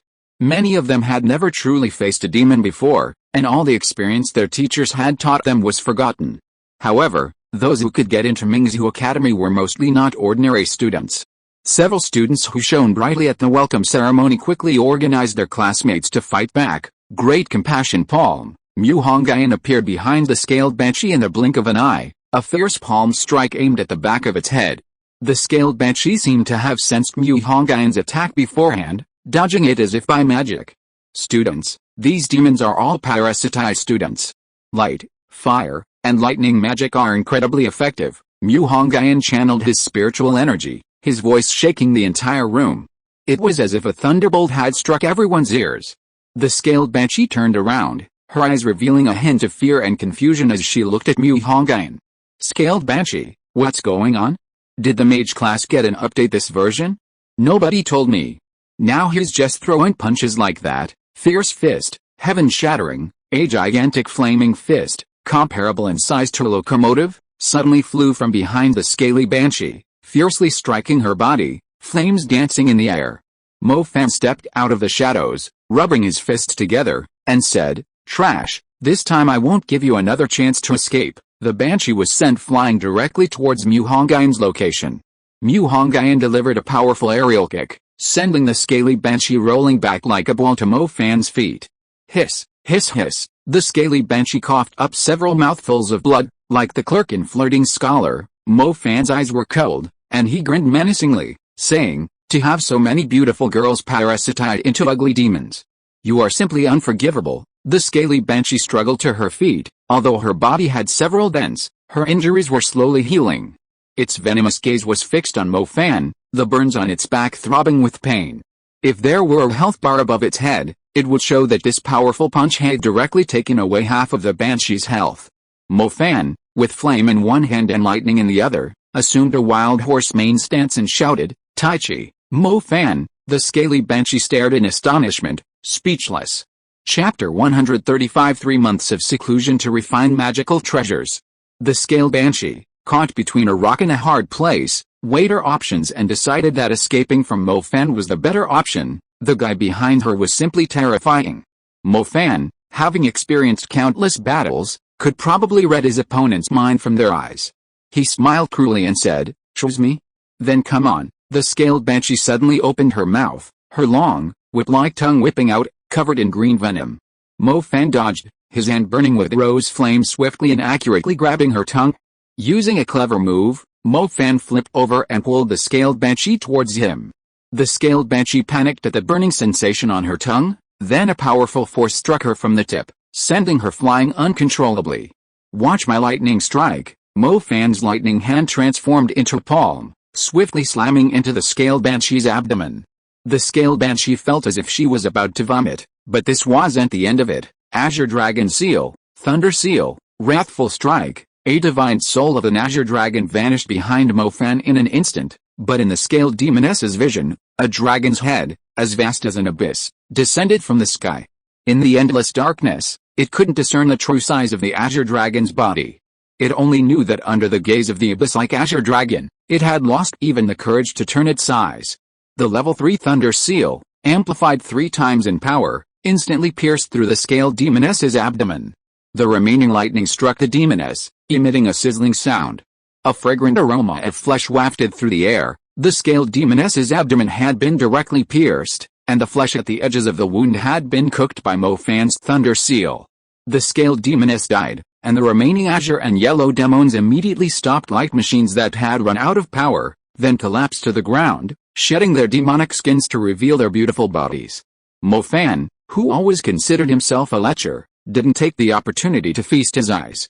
Instead, he silently asked Mu Hongyun, "Why didn't you just kill it with one palm strike?" Mo Fan knew that with Mu Hongyun's strength, there were 100 ways to kill a general, but just now, Mu Hongyun refused to use any of them. "Sigh, I've been a bit arrogant lately. I need to keep a low profile," Mu Hongyun said, shaking his head. "By the way, just say you didn't see me tonight." After saying that, Mu Hongyun turned around gracefully and disappeared. Mo Fan remained silent for more than half a minute, still not understanding what Mu Hongyun meant by keeping a low profile. The rest was left to the Hunter Alliance and the school.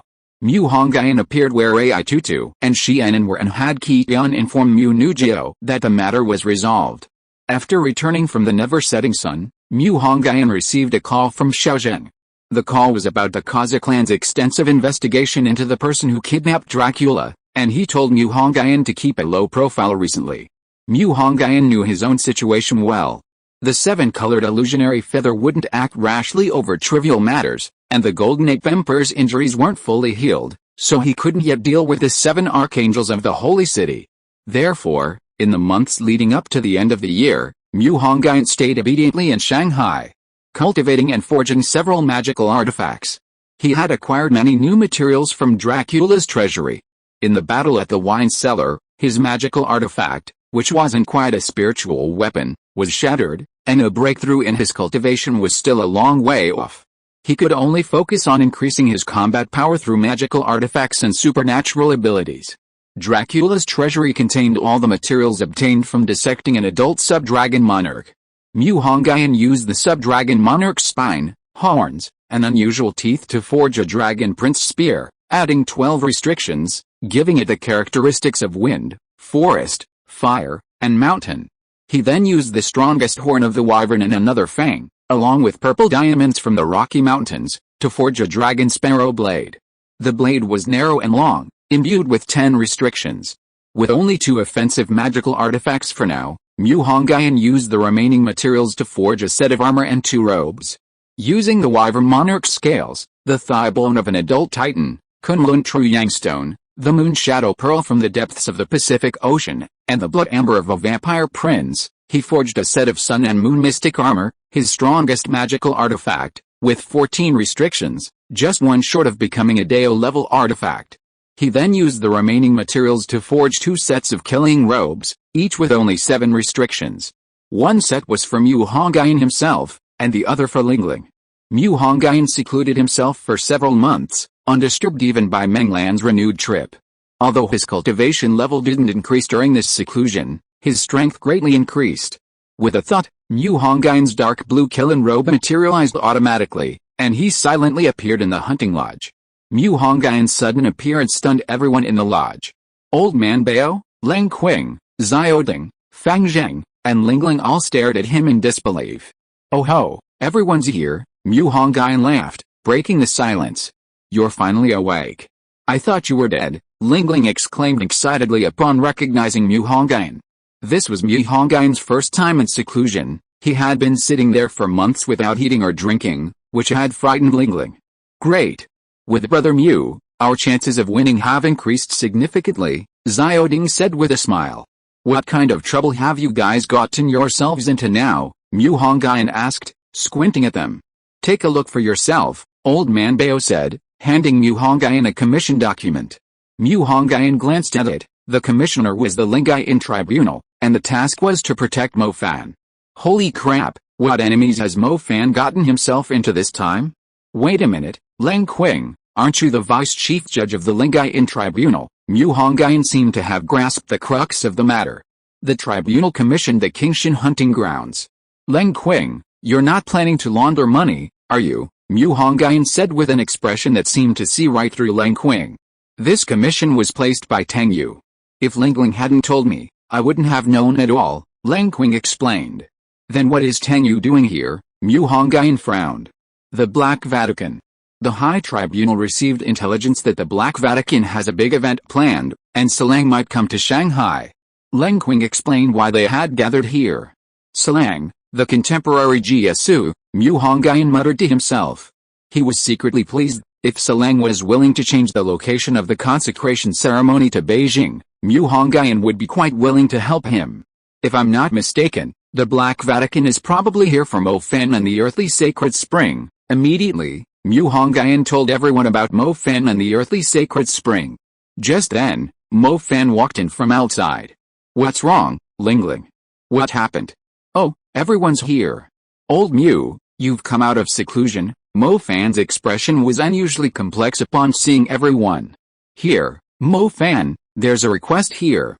Take a look at it yourself." Mu Hongyun handed the request he had just finished reading to Mo Fan. If you are listening to this novel on a channel other than Fanfic World, It means it was downloaded and re-uploaded without effort. We warmly invite you to visit our channel, Fanfic World. There you will find the original version of this story and many other novels of various genres. We look forward to seeing you dive into a world of incredible novels.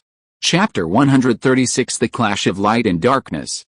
Leng Qing explained to Mo Fan why the letter of authorization had appeared. Unexpectedly, Mo Fan didn't get angry but laughed, exuding domineering confidence, and said, "If the Black Vatican dares to come, I'll kill as many as they have, Leng Qing, as long as your people protect Xinxia, that's fine. As for the Black Vatican, leave it to us." Mu Hongyun also wanted to test his skills against Salang, this contemporary ruthless strategist. Leng Qing nodded. She didn't stay long and left quickly, taking Xiaoding and Feng Zhang with her. Now, the Qingshan hunting grounds had almost become Leng Qing's training base. Basically, all the members of the Qingshan hunting grounds had assisted Leng Qing. Leng Qing wasn't stingy. She said that if Xiaoding was willing, she could immediately apply for the qualification of a trainee judge for him, skipping the intern judge stage. After they left, Mu Hongyun took out another Qilin robe and gave it to Lingling, saying, "I made a robe for you." Lingling took it with a mix of surprise and arrogance, saying, "I don't care about it." Mo Fan, watching from the side, said longingly, "I want one too." Mu Hongyun said with a dark face, "You shameless bastard, what are you going to do with that? You're not a key cultivator, how are you going to refine it?" Lingling smiled crookedly, "You crude martial artist, I'm a noble key cultivator." While Lingling was refining the killing robe, Mu Hongyun took out his phone to check recent events. In the past 3 months, the people who had sent him the most messages were Xianan and AI22. Mu Hongyun replied to both of them. Less than 5 minutes after replying, AI22 called. "My god," AI22's voice was full of surprise, "You finally replied to my message. My god, what have you been doing for the past 3 months? I was in seclusion for a while, what's wrong?" Mu Hongyun asked, puzzled. On the other side, AI22 lay sprawled on the soft bed, seemingly unconcerned about crushing her breasts. Her delicate little feet were perked up, and she giggled for a moment upon hearing Mu Hongyun's voice. "We can live off campus after this semester, my god, do you want to share an apartment with us?" AI22 asked shyly in a low voice. You? Who else? Me, Jiao, and Xianan." AI22's tone became contradictory when she mentioned Xianan. She and Xianan always bickered whenever they met, but it seemed a friendship had developed between them. To be honest, Mu Hongyun possessed the earth travel supernatural power, so he could live anywhere, but sharing an apartment with beautiful women was something he wanted to experience, especially 3 beautiful women. In his previous life, Mu Hongyun attended an ordinary public university and spent 4 years hanging out with 3 extremely rough men. He had no idea about the pleasure of living with beautiful women. "Sure, but finding a place is up to you guys, no problem, my god, leave everything to me." Mu Hongyun hummed a few times and hung up the phone. The capital city, Mount Mupang. On the wide mountain road of Mount Mupang, a winding path branches off halfway up the mountain, leading to a residence resembling that of an ancient wealthy man. 10 meters from the exterior wall of the residence stands a strange stone statue, its base carved with magical markings, the nodes of a magic array instantly recognizable to any array master. This residence belongs to Mu Filun, the Grand Steward of Mount Mupang. Where he spends most of his time. Knock knock knock. Having stolen a moment of peace, Mu Filun returned to his residence, just about to relax, when he heard a loud knocking at the door. Mu Filun had already received the intelligence from Mu Dao, the Black Vatican was about to make a big move, and he was well aware of Mu Yinfeng's thoughts. "Big brother, open the door. I know you're in there. Open the door." Mu Yinfeng and Mu Filun were twins, they had a telepathic connection, and she could sense that Mu Filun was inside. Mu Filun rubbed his furrowed brows.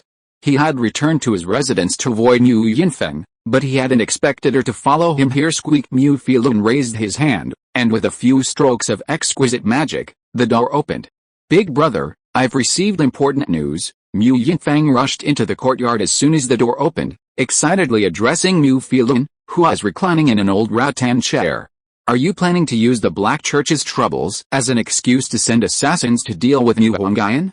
Since even if it fails, they won't be able to find out it was the Mu family who did it." Mu Filun sipped his tea, speaking softly. "Big brother, you think so too?" We truly are siblings. You and I are completely on the same page? Mu Yinfeng's fair face lit up with excitement. Mu Filong covered his forehead with one hand and sighed deeply. This sister was good in every way, except that her mind was nothing like his. You're as stupid as a pig, Mu Filong roared, pointing his finger directly at Mu Yinfeng's nose like a furious lion. Big brother, Mu Yinfeng stared at Mu Filong in disbelief. She couldn't believe that the person who insulted her was her most respected older brother. Their life experiences were somewhat fantastical. Both were orphans, and at the age of 14, they both awakened magic, possessing incredibly powerful ice magic talent. From then on, they were nurtured by their families, treading a precarious path to their current success. Looking at Mu Yinfeng's aggrieved face, Mu Filong felt a pang of guilt. His sister's foolishness wasn't a recent occurrence. Why couldn't he tolerate it? Who told you about the Black Church's unrest? Mu Filong's tone softened. I overheard it by chance at the Imperial Capital Tribunal, Mu Yinfeng said with a hint of pride. Mu Filong intended to explain things to Mu Yinfeng properly. He said, do you think the Imperial Capital Tribunal is so weak? You think you can just hear whatever information they want to hear? Use your brain. This information is just what they want you to hear. Mu Yinfeng frowned. Prompted by Mu Filong, she realized something was amiss. Mu Filong continued, if I had a choice, I would want to kill Mu Hongyun more than anyone else. I can guarantee it. The elders of the Mu family share the same thought. Do you know why, with so many experts in the clan, the old patriarch specifically appointed me as the Grand Steward? Why? Mu Yinfeng asked. Because my interests are aligned with the family's interests. I want to eliminate Mu Hongyun because he's blocking the family's future path, Mu Filong said, his eyes narrowing with a sinister malice. Then why didn't you agree to my plan, brother? To deal with Mu Hongyun, we need to be quick, accurate, and ruthless. A single, decisive blow. Mu Hongyun's character is completely that of the Mu family, cold-blooded, cruel, and treacherous. Your so-called plan is nothing more than a scheme devised for you by someone else. The chance of failure is as high as 90%. Do you want to see that emperor's figure again? Mu Filong asked sinisterly. Mu Yinfeng was startled. The emperor's giant claw from that day had left an indelible psychological shadow on her. From that day on, she often dreamed of the terrifying golden giant claw in the middle of the night. Besides, it involves the Black Vatican. If we get involved, the family will need to hire public relations personnel.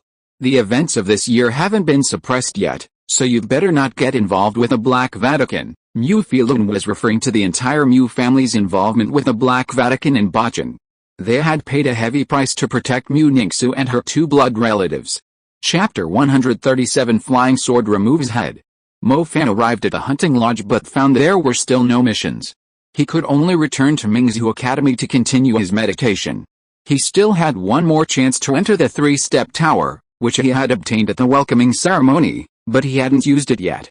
Lingling also returned to her room to refine the Qinling robe. Since becoming a key cultivator, Lingling's clever little brain immediately realized that this was a more advanced extraordinary path than the mage path. The once bustling hunting lodge suddenly became quiet. Mu Hongyun went to the storage room in the backyard of the hunting lodge. Dracula, who was tightly bound, was placed there. Although he hadn't eaten for 3 months, Dracula showed no signs of dying. His complexion was even better than it had been 3 months ago. Dracula, lying on the ground, saw that the person who entered was Mu Hongyun. He coldly said, "Don't waste your time. You won't get any information out of me. You can't afford to offend that person." Mu Hongyun gave Dracula a look as if he were looking at an idiot, then snorted coldly. He squatted in front of Dracula, his hand forming a claw, soul seal. An eerie red light bloomed from his palm, enveloping Dracula's temples. The red light, like a strange hand, easily and simply extracted a dark red essence from Dracula's body. As the soul was extracted, Dracula seemed to sense something, as if he had witnessed something terrifying.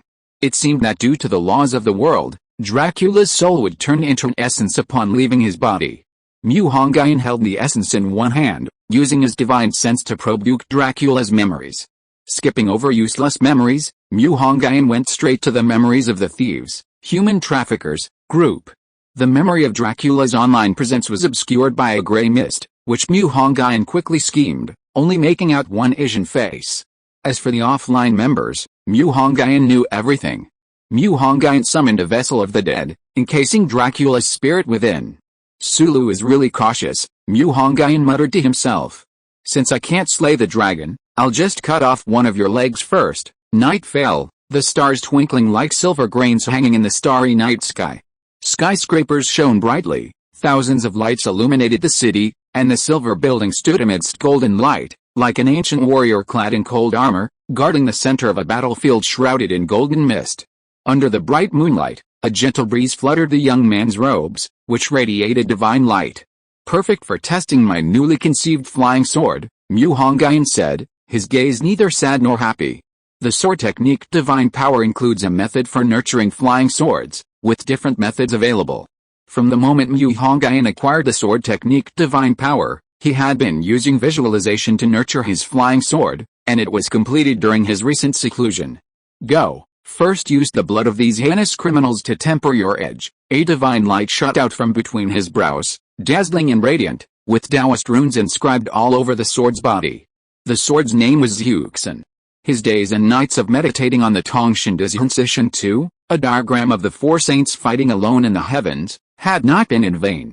The visualized flying sword, though sharing the same name as this Xuxin sword from this Xuxin sword formation, possessed only 1/10,000,000th of its power.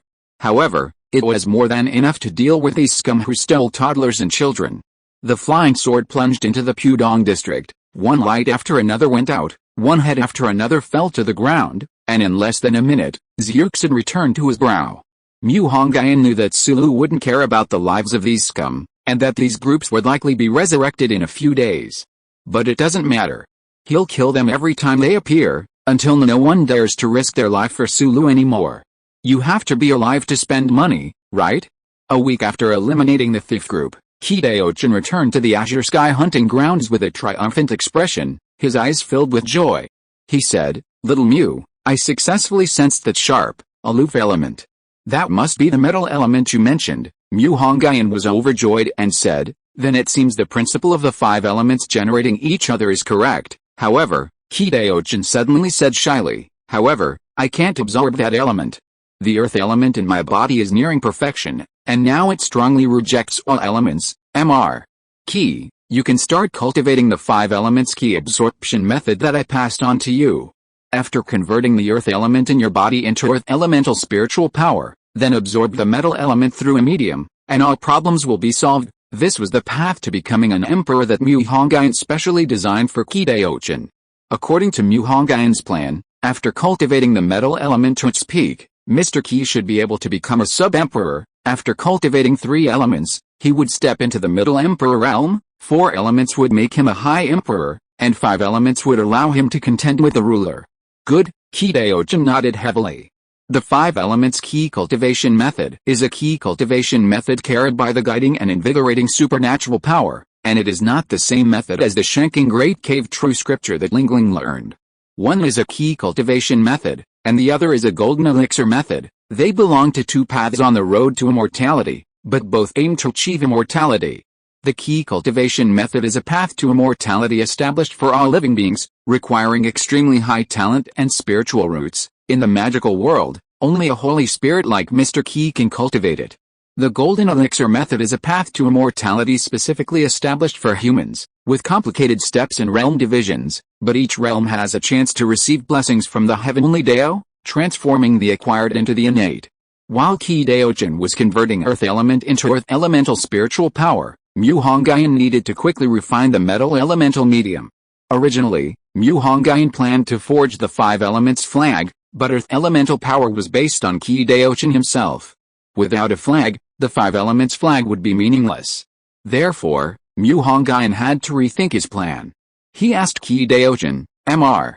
Ki, what kind of metal elemental medium do you want? Since the metal element gives me a feeling of sharpness and edge, I think it's best used as a weapon," Hideochin said solemnly. A weapon? Mu Hongyun wasn't surprised, but another problem plagued him: where to get the raw materials for refining the medium? Since the metal element existed in the magical world, it meant there must be metal ore. But where was the metal ore? Why bother thinking about this yourself? Just leave it to Qinling. Qinling? Sitting in the old rattan chair reading a book, Qinling was completely bewildered. What does this have to do with me? Lingling, do you know where to find ore containing gold? Mu Hongyun asked Lingling. Hearing Mu Hongyun's question, Lingling put down her book, thought seriously for a moment, and said, gold containing ore, Mayan divine stone, Mayan divine stone? What's that? Mu Hongyun asked. Mayan divine stone is a mineral from the Amazon rainforest. This ore is so hard that it can even withstand special cutting. It's the top-tier material for forging heavenly-grade armor and shield magical artifacts. A Mayan divine stone the size of a pigeon's egg is worth trillions, Lingling explained matter-of-factly. It can withstand special cutting. Mu Hongyun clicked his tongue in amazement. Spatial cutting, simply put, is the intersection of spaces, and the Mayan divine stone can withstand spatial intersection, so the gold element it contains must be extremely concentrated. Mu Hongyun made up his mind that once his golden core technique broke through to the golden core stage, he would launch a westward expedition to the Amazon. Chapter 138 The Great Cauldron, Returning to Simplicity. Temporarily setting aside his plans to conquer the Amazon, Mu Hongyun suddenly discovered something incredibly attractive within his pot heaven space. Puzzled, he opened the pot heaven space and released a large cauldron, the very one he had acquired in the ancient city of Yin ruins.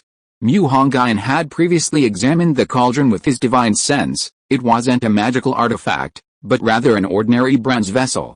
What attracted Mu Hongyun now was the few drops of golden divine liquid remaining within the cauldron, just like the previous golden divine liquid.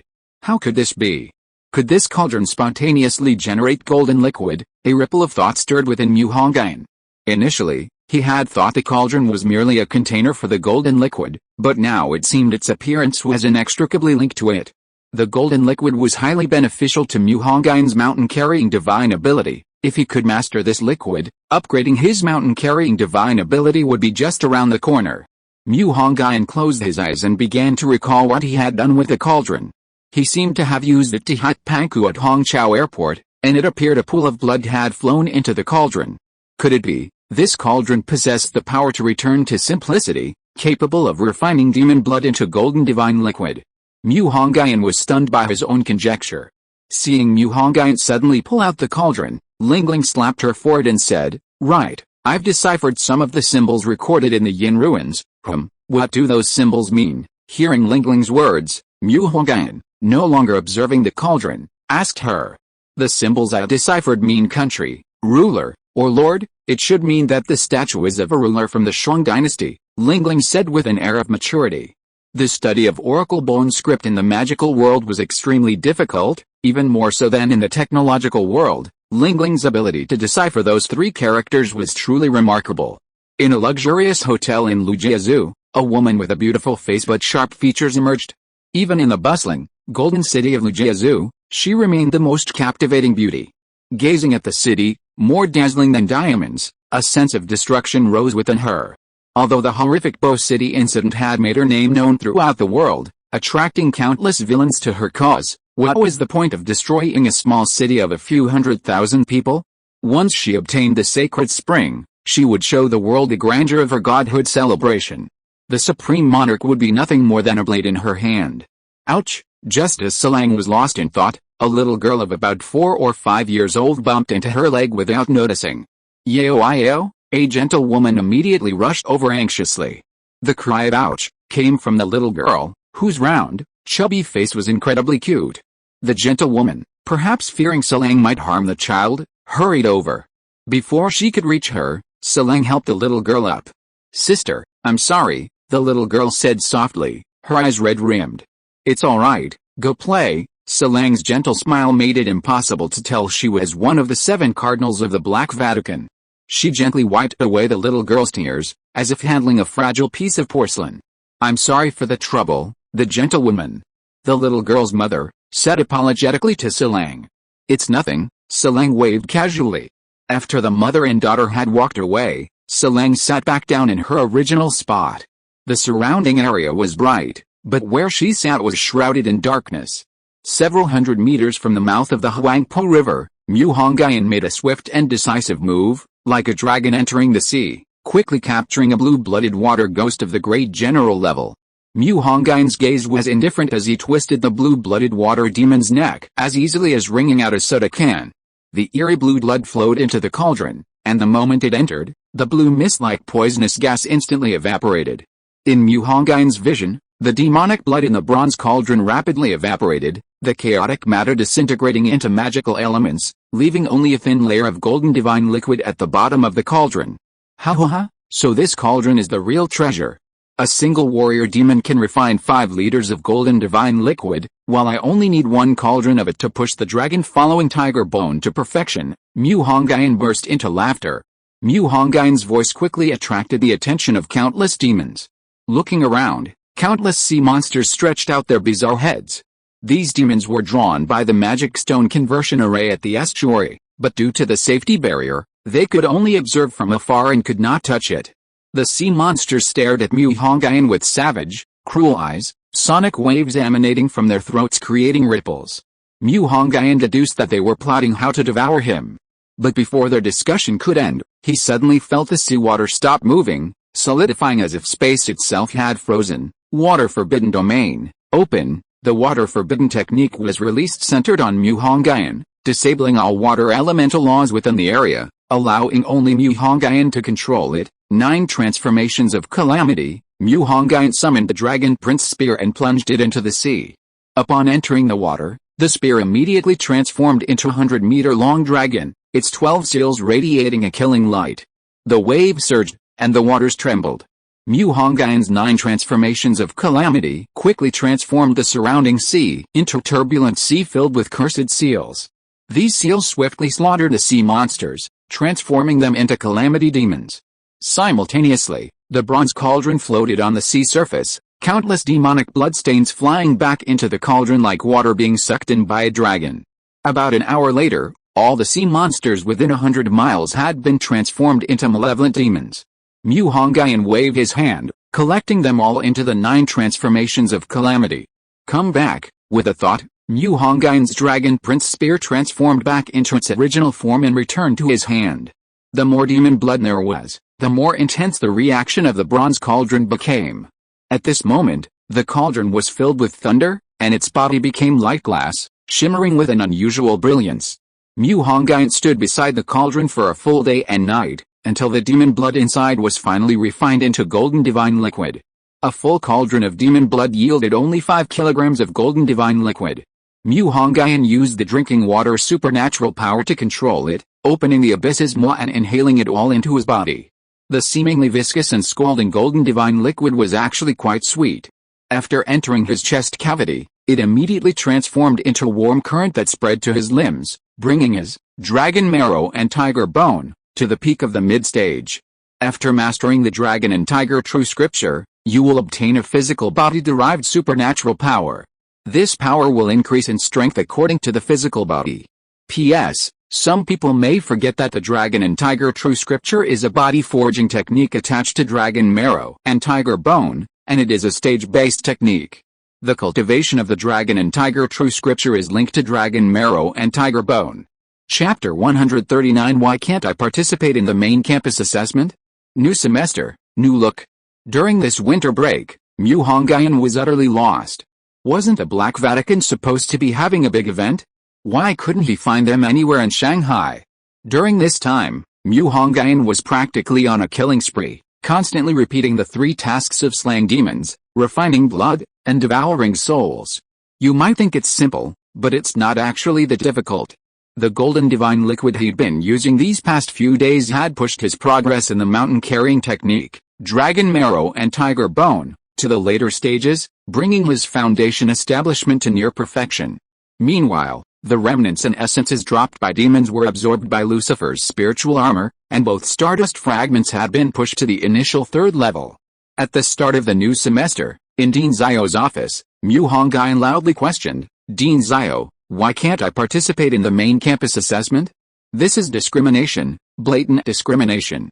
I'm going to report you to Speaker Xiao. Dean Zio, looking troubled, said, you've been admitted without examination, and I have another important matter for you to handle. Before Mu Hongyun could answer, Dean Zio cautiously added, you should know that the Black Vatican is planning to take action against Mo Fan, right? To his surprise, Mu Hongyun scoffed, the Black Vatican is a bunch of useless bums who make a lot of noise but do little. I've searched the entire city of Shanghai and haven't found a single one, I suspect that Selang plans to take action against Mo Fan during the main campus assessment, so I'd like to ask you to serve as an examiner during the assessment to protect their safety, not just Mo Fan, but all the students, Dean Zio said sincerely. Mu Hongyun's expression froze for a moment, then turned to excitement as he said, "Of course, that's no problem." Dean Zio continued, "Of course, I won't let you suffer any losses. What reward do you want, then, Dean Zio? I won't stand on ceremony. I need a fire-type spirit seed." Mu Hongyun's reward to the tribunal was also a fire-type spirit seed. With 3 fire seeds, he could unlock the Breath of Flame's divine ability. The Breath of Flame's divine ability and sword technique were earthly fiend techniques of the same level, possessing the power of Heavenly Gang at its highest level, but lacking its subtlety. A fire-type spirit seed, okay, I agree. Dean Zio didn't even hesitate before speaking. Back at the main stage of the Green Campus, all the students of the Green Campus were present, both freshmen and seniors. Most of the seniors had already reached the intermediate level, all there for the rewards from the main campus's assessment. Everyone, I am very pleased, because since the orientation meeting, I have witnessed the growth of many people. At the orientation meeting, I said that the main campus assessment is a merciless devil. It will constantly lash you out, forcing you to train relentlessly. Do you think the main campus is like the Qing campus, with its cheerful and relaxed academic life? I tell you, you are sorely mistaken. The main campus is a battlefield. Only upon entering the main campus will you truly embark on the path of pursuing magic. At the school-wide assembly, Dean Zio, abandoning his usual amiable demeanor, transformed into a stern, devilish teacher. Everyone stared at Dean Zio in disbelief. Was this still the kind and benevolent Dean? Was the main campus really that cruel? Mo Fan, standing at the front, gleamed with a sharp light in his eyes. The Qing campus was merely a minor skirmish. The main campus was the gathering place for the nation's geniuses. All mages whose cultivation level hasn't reached the intermediate stage can leave. You are not qualified to participate in the assessment. For those who haven't broken through to the intermediate stage, the Qing campus will only give you 3 years. If you still haven't broken through in 3 years, then I'm sorry. Please leave Mengzu Academy. Don't consider yourself a student of Mengzu Academy anymore, Dean Zio said coldly. Those who haven't reached the intermediate stage can leave, because the next battlefield doesn't belong to you. Dean Zio's cold voice echoed across the playground. Let's go, several teenagers said reluctantly, gritting their teeth and turning to leave. The Qing campus had nearly 50,000 new and returning students combined, but less than 1,000 remained, a truly significant difference. However, Mu Hongyun, standing at a distance, could sense that many of those leaving were intermediate-level mages. They were those who had just luckily broken through to the intermediate stage. Their nebula cultivation hadn't even been consolidated, and they couldn't even use intermediate-level magic. Therefore, they naturally wouldn't compete with those abnormal individuals who had broken through to the intermediate stage early, but instead planned to compete with the next batch of freshmen. The remaining people easily entered the main campus, and the ranking assessment was still the military mission to find the Shadow Beast. The moment the mission was assigned, Mo Fan shamelessly went to Mu Hongyun to team up. Mo Fan had thought it over. If he were alone, he could only wreak havoc. But if he teamed up with Mu Hongyun, he could go on a rampage. Sorry, Mo Gaozi, Dean Zio won't let me participate in your assessment, saying I'd disrupt the balance, Mu Hongyun said calmly. However, you can team up with my 2 vengeful roommates. I just saw them stay behind too. I'm on the Black Vatican's blacklist now. I'm afraid I'll bring them danger, Mo Fan said, frowning. You make it sound like you won't bring me any danger. Mu Hongyun rolled his eyes. You're more dangerous than the Black Vatican, Mo Fan retorted. Don't worry, Dean Zio entrusted me with security this time. There are also people from the tribunal and the military involved. There won't be any danger. Mu Hongyun exuded an inner confidence, a confidence born from absolute strength. It's good that you're confident. I'm going to team up with Zhao Zhuge and Dongfang Xiaoyan now. Mo Fan patted Mu Hongyun's shoulder and turned to leave. Mu Hongyun stretched his arms and disappeared in the blink of an eye. After the assessment began, Xianan and AI22 also tried to recruit Mu Hongyun, but without success. In the end, Xianan, AI22, and Mu Nujiao formed the Sailor Moon group. After giving Mu Hongyun his instructions, he focused his attention on Su Xiaoding. He remembered that in the original story, this guy seemed to have died in this incident. In his previous life, when reading the original story, This part was a painful memory. At first, Mu Hongyun thought that Uncle Luan would let one of the young couple survive, but in the end, neither of them was spared. At that time, the steel-like man was crying softly in bed, clutching his phone. Su's Haoding, oblivious to his wife's folly, followed 5 gray-robed priests, unaware that they had already spotted him and were deliberately leading them to the abandoned factory. However, these priests were unaware that Mo Fan was behind Su's Haoding and Zhang Lulu, and behind Mo Fan was Mu Hongyun, like a string of snakes. Mu Hongyun watched helplessly as Su's Haoding and Zhang Lulu walked in one after the other, rubbing his head in disbelief. It was truly a plot device. Su's Haoding's rage-fueled rage was understandable, but Zhang Lulu, couldn't you have just picked up your phone and called the Inquisition, the Magic Association, or the Hunters Alliance, even just one of them? Mu Hongyun straightened up. He could go clean up the mess. Chapter 140 is hilarious. What do I need your intelligence for? I need your life.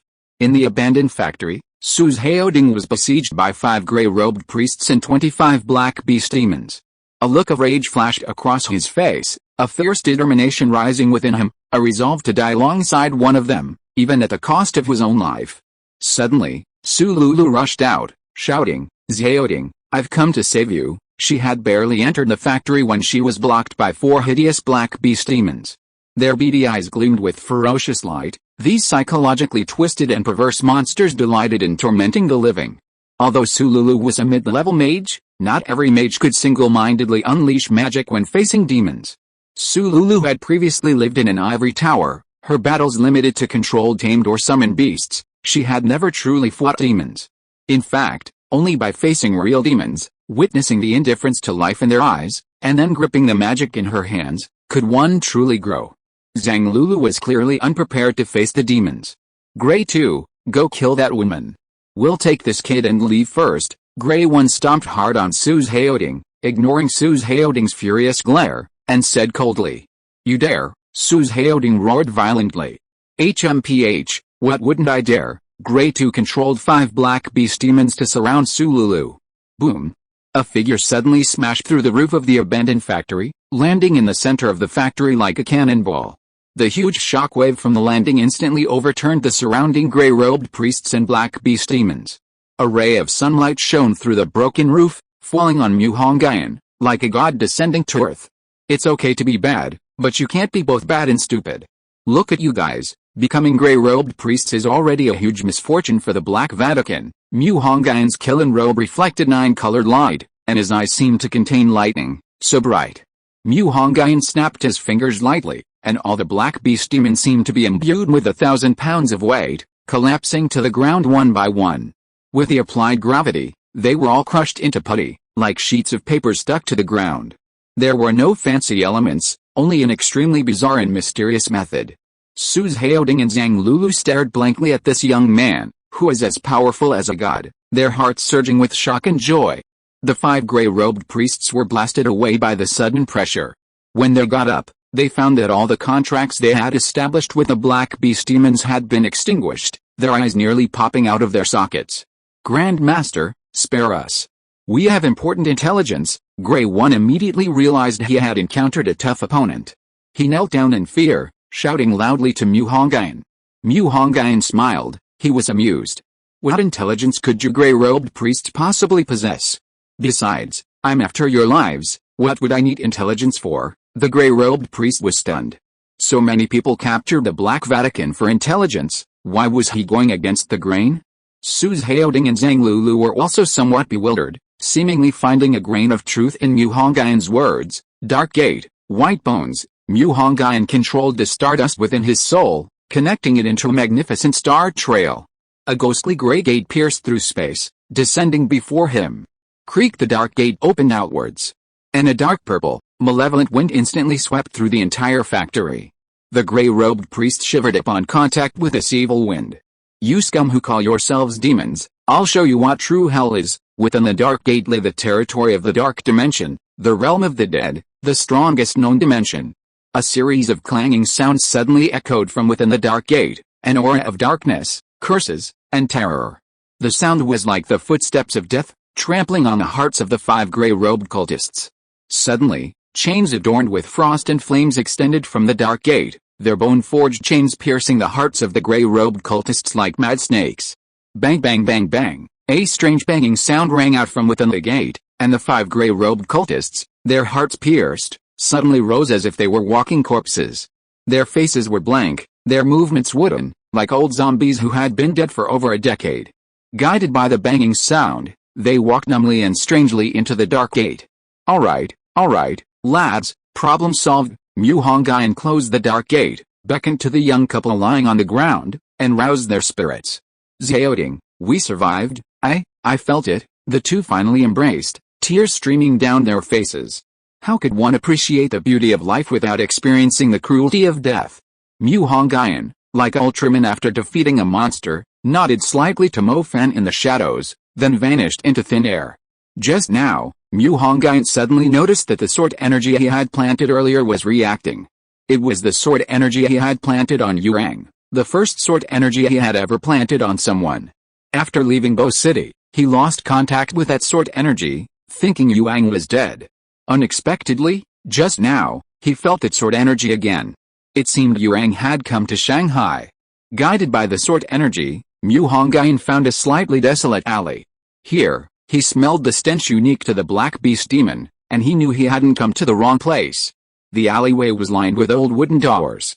Mu Hongyun shouted, Yuang, get out here. With a thought, Mu Hongyun instantly stirred the sword energy within Yuang's body, sending excruciating pain coursing through his entire being.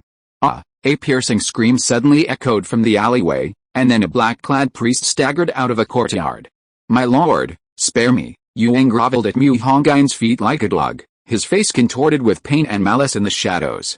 Mu Hongyun slowly released his control over the sword energy. He chuckled and said, Yuang, you're quite resilient.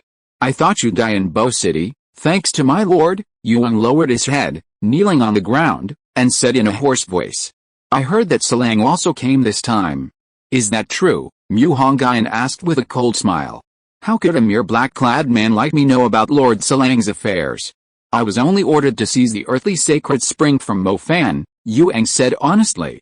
Seize the earthly sacred spring from Mo Fan? You think you can do that? Mu Hongyun's expression was strange, as if he had heard an even bigger joke than the 9-headed insect ordering Bin Bo to kill Tang Sanzeng and his disciples. How long has it been since your Black Vatican's intelligence network was updated? It wasn't that Mu Hongyun looked down on Yuang. But even if Mo Fan gave Yuang 3 factions, Yuang would still be no match for Mo Fan. Chapter 141. The 9 Disciples of Salam. Unexpectedly, we're the ones who used to infiltrate other organizations, but now someone has infiltrated our ranks. It's like being the one who gets pecked in the eye while hunting sparrows all day. Just as Mu Hongyun was about to question Yuang further, a confident yet chilling voice came from above him. Mu Hongyun looked up and saw a strikingly handsome young man standing on the rooftop under the dazzling sunlight, his hands behind his back, exuding an overwhelming aura of arrogance. Judging from your tone, you're quite high-ranking, Mu Hongyun asked with amusement. Not bad, I'm Sima Gang, one of the 9 disciples. The holy city's wanted level for me is currently 1.3 billion, the arrogant young man said calmly, but Mu Hongyun could hear the subtle boast in his voice. 1.3 billion. You're quite valuable. As Mu Hongyun finished speaking, he leaped up like a soaring eagle, his fist whistling past, heading straight for Sima Gang's face. Sima Gang's expression changed drastically. A dark light shone beneath his feet, revealing a high-level magic-enhancing artifact. He was enveloped in a shadow and vanished like a wisp of black smoke. Sima Gang had never expected Mu Hongyun to move so quickly. His magic-enhancing artifact could only be used 3 times, and he had already wasted one at the beginning. 13 billion. Sima Gang had just moved outside the alley and condensed into human form when Mu Hongyun descended from the sky, muttering something like 13 billion. Sima Gang's face instantly darkened. You ignorant bastard, daring to treat me as a bounty target, you're courting death. Sima Gang's eyes hardened, his gaze chilling, frozen spirit pivot, suppressing spirit, endless coldness enveloped his body, and stars forged from frost formed a magnificent constellation around him, like a suit of armor protecting him. 3 giant ice coffins stood behind Sima Gang like mountains. Kneel down. Sima Gang's eyes flashed with ferocity, but in an instant, Mu Hongyun's figure vanished before his eyes. What happened? Damn it, where did he go?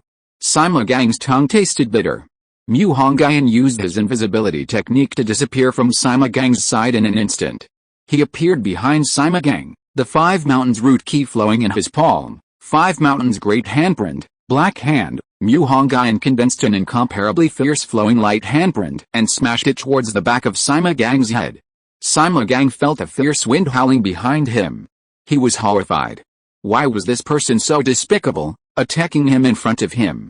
The incident happened so suddenly that he only had time to summon his shield magic tool, Beastbone Shield.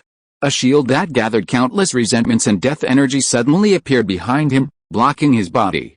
It was just a pity. The Beastbone Shield was just a miscellaneous shield magic tool and could not defend against Mu Hongyun's 5 mountains great handprint. Boom! The hardened Beastbone Shield shattered into countless fragments, flying in all directions. Frozen Spirit Pivot, explode. Sima Gang twisted his waist, grasped the 3 frozen spirit pivots behind him, and detonated them all. The explosion of the 3 frozen spirit pivots was like an avalanche, countless ice elements carrying a malevolent chilling poison scattered in all directions.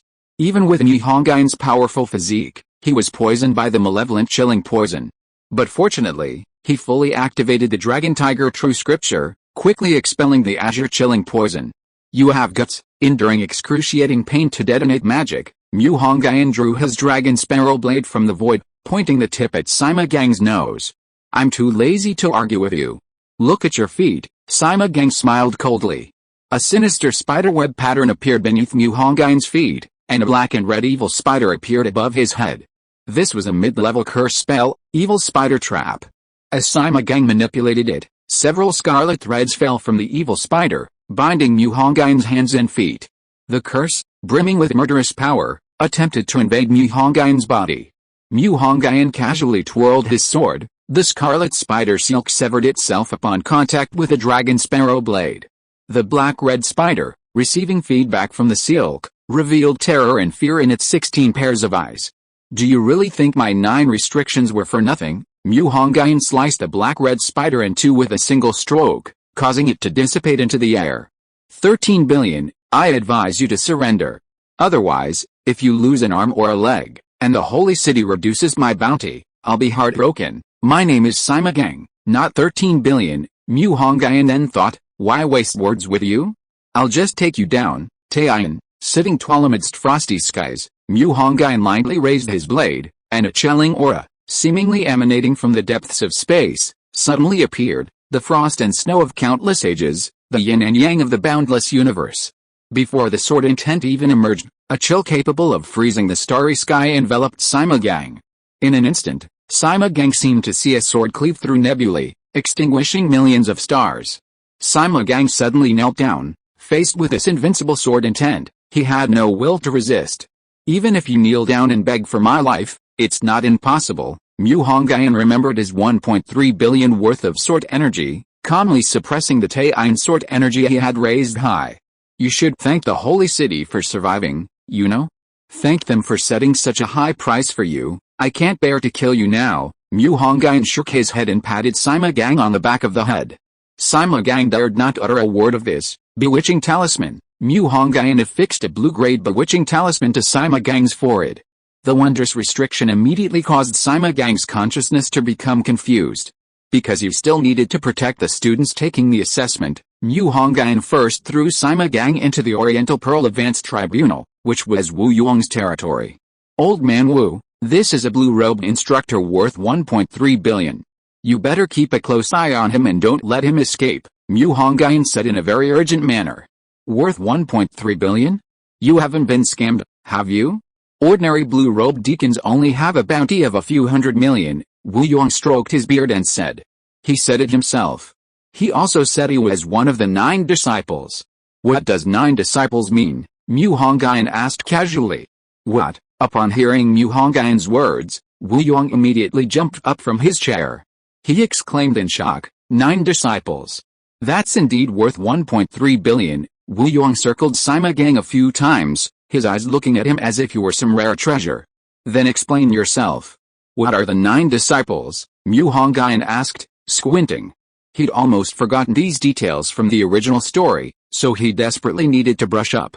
You know Salang, right? I know, one of the 7 cardinals. The 9 disciples are Salang's 9 students. Although they're still blue-robed, their power and influence are far greater than ordinary blue-robed individuals. The 9 disciples are also the most notorious faction among all the factions. While most of them aren't very strong, they excel at intrigue and scheming. At this point, Hongyun understood somewhat, yet still didn't understand. He understood why Sima Gang was so weak. He didn't understand, why would someone so weak dare to provoke me? I'll start harvesting corn tomorrow, so updates might be late. I'll try to maintain 2 updates a day. Chapter 142 The Final Melee.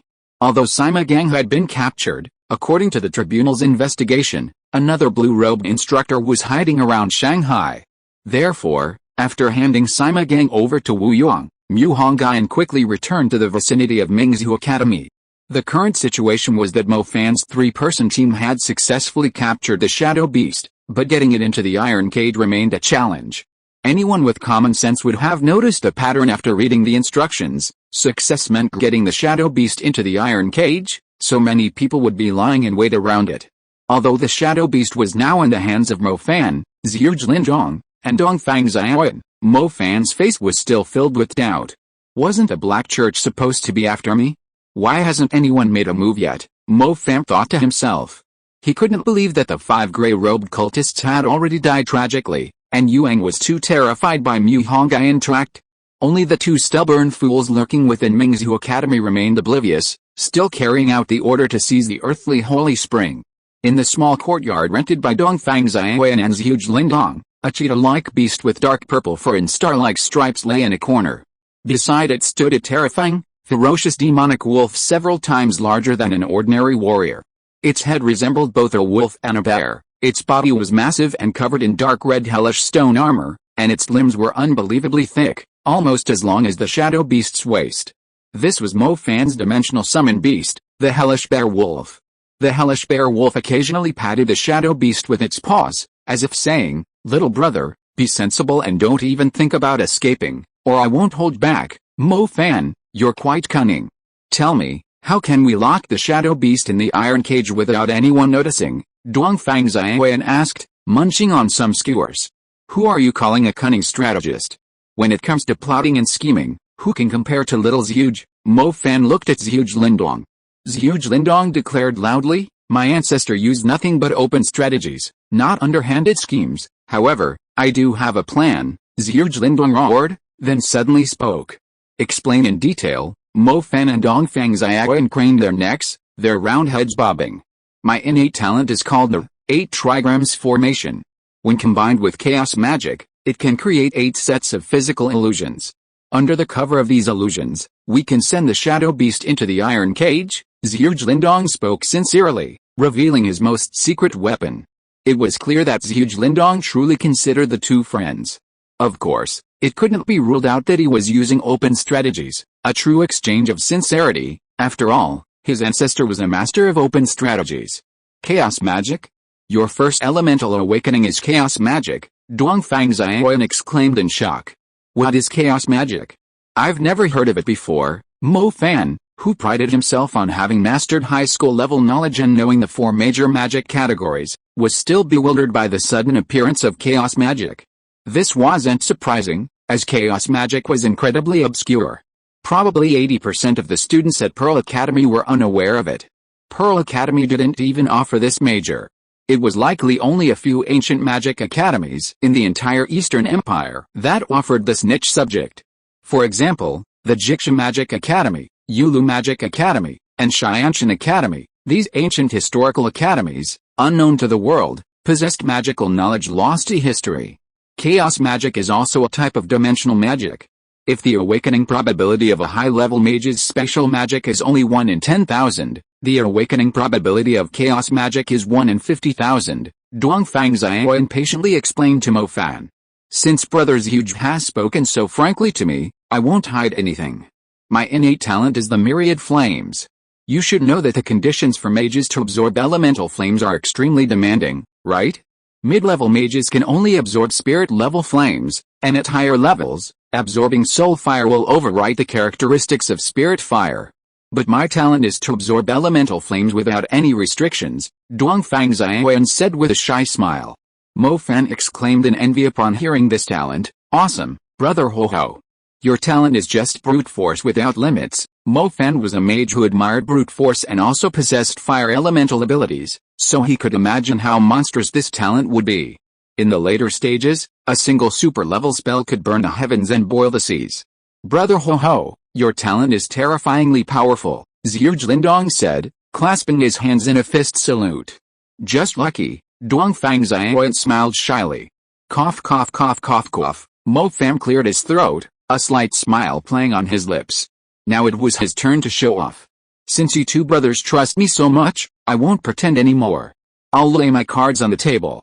I, Mo Fan, am a born dual elemental mage, the only mid-level 4 elemental archmage, Mo Fan said smugly. What? Dongfang Xiaoyan and Zhu Lindong's pupils dilated rapidly. While their talents were exceptional, historically they could only be considered second tier. Mo Fan's born dual elemental magehood was truly unfair. He had 4 elements at the mid-level, and by the high level, he would have more magic elements than even a forbidden spell mage. How could anyone compete with that? However, Mo Fan's talent and Dongfang Xiaoyan's talent shared a common characteristic: they were extremely resource-intensive. Dongfang Xiaoyan had the advantage of being backed by the towering Dongfang family, while Mo Fan was essentially left to his own devices. In the Qing campus, a large iron cage stood beside the garden fountain. School regulations stipulated that victory was achieved only by driving the shadow beast into the cage. On the last day of the assessment, all the students who hadn't found the shadow beast gathered at the final battleground. Every bush and shadowy spot was teeming with people, some even found their spots taken after just a quick trip to the bathroom. Look, the great demon has captured the shadow beast, someone exclaimed, pointing to the moving mountain in the distance. The Helber wolf, though only a mid-level warrior, was larger than some great warriors. The three-eyed demon wolf was nothing more than a small karami in its eyes. And in front of the Helber wolf stood the slender shadow beast. Holy crap, a warrior-level summon. This is a complete annihilation. How can we possibly fight like this? Someone's spirits collapsed upon seeing the Helber wolf. And they slumped to the ground, dejected. Don't worry, a boy with a flame-like hairstyle said defiantly, don't panic. Don't you understand the saying many ants can kill an elephant? We have nearly 1,000 of us. We'll use a war of attrition. I refuse to believe we can't wear them down. The group, who had been full of fighting spirit just moments before, gradually lost their fighting spirit upon seeing the Helber wolf. It wasn't until Mo Fan, his 2 companions, and the wolf approached the iron cage with firm steps that Zhuang Lifeling's team finally couldn't hold back any longer and made their move. If you are listening to this novel on a channel other than Fanfic World, it means it was downloaded and re-uploaded without effort. We warmly invite you to visit our channel, Fanfic World. There you will find the original version of this story and many other novels of various genres. We look forward to seeing you dive into a world of incredible novels. Chapter 143 Tangdong, the Black Soul Master. Kun's Forest, Wild Growth. Zhuang Lifeng raised his hand, and a verdant star map appeared beneath his feet. A vibrant, life-giving fragrance instantly wafted out, and the surrounding grass grew even stronger under the catalysis of this life force. Suddenly, cracks appeared in the ground between Zhuang Lifeng and Mo Fan, and thick vines, like the frenzied tentacles of an erotic manga, stretched out and spread outwards like serpentine snakes. Then, towering, strange trees rapidly grew, these trees acting as the core of a domain, spreading magical plants in all directions, transforming the area into a black forest prison. However, before Zhuang Lifeng's magic could be completed, it was shattered by Dongfang Xiaoyan's magic. Fierce Fist, Earthly Fiend. Dongfang Xiaoyan's magic materialized in an instant, his dark eyes burning with fierce flames. A golden red fire circle instantly covered 100 meters, and flames swayed in the wind, like a red carpet beneath the feet of an ancient king. Get out of my way, Dongfang Xiaoyan roared, the fiery blood of the Dongfang family flowing through his veins, making his fire magic twice as powerful as ordinary fire magic. Crimson cracks spread across the earth, and thick, surging pillars of magma erupted from the ground, igniting the fire elements in the air and creating a magnificent scene of crimson clouds reflecting in the sky. Lai Quan, like a terrifying beast of flame, charged madly towards the Kun forest. Fire magic counters plant magic, and a raging fire instantly engulfed the Kun forest. Zhuang Lifeng's face darkened, cursing under his breath. The flames were so intense that students from other magic types dared not approach. Song Xia shouted, "Where are all the water magic users? Use Storm Wave, expel." In a corner, a handsome man crossed his arms, and a blue nebula, characteristic of water magic, appeared beneath his feet. Let things get chaotic, he thought to himself with a smirk. As if the celestial river had burst its banks, a massive and incredibly powerful torrent of water suddenly appeared, drawing water from the fountains and hurling it towards the burning Kun forest. Many students were knocked down in the process. Damn it, don't you water elementals have ice? We told you to put out the fire, why are you attacking us? Can't you even control yourself when you're in the toilet? These words, spoken by someone unknown, instantly ignited the fury of the entire water element group. Many water element girls blushed and secretly spat. Damn it, who the hell do you think you are? After the one who started the fire said this, a senior water element student quickly stood up and said, "Dare to underestimate us, water element? Brothers, unleash the storm wave, repel, storm wave, repel, storm wave, repel." Although as senior water element students led the way, the water element students were still aware of the situation. No one used the second level of storm wave, all using the first level. Even a level 1 storm, with its cumulative effect, would eventually become a vast ocean. Terrifying waves instantly swept across the entire area. Magic powerful enough to flatten servants and demons was far beyond the reach of these mid-level mages. The students transformed into small boats in this raging ocean, soaring freely within it. Wind and shadow students activated their magic and hid in the trees, while earth students created land using rock barriers.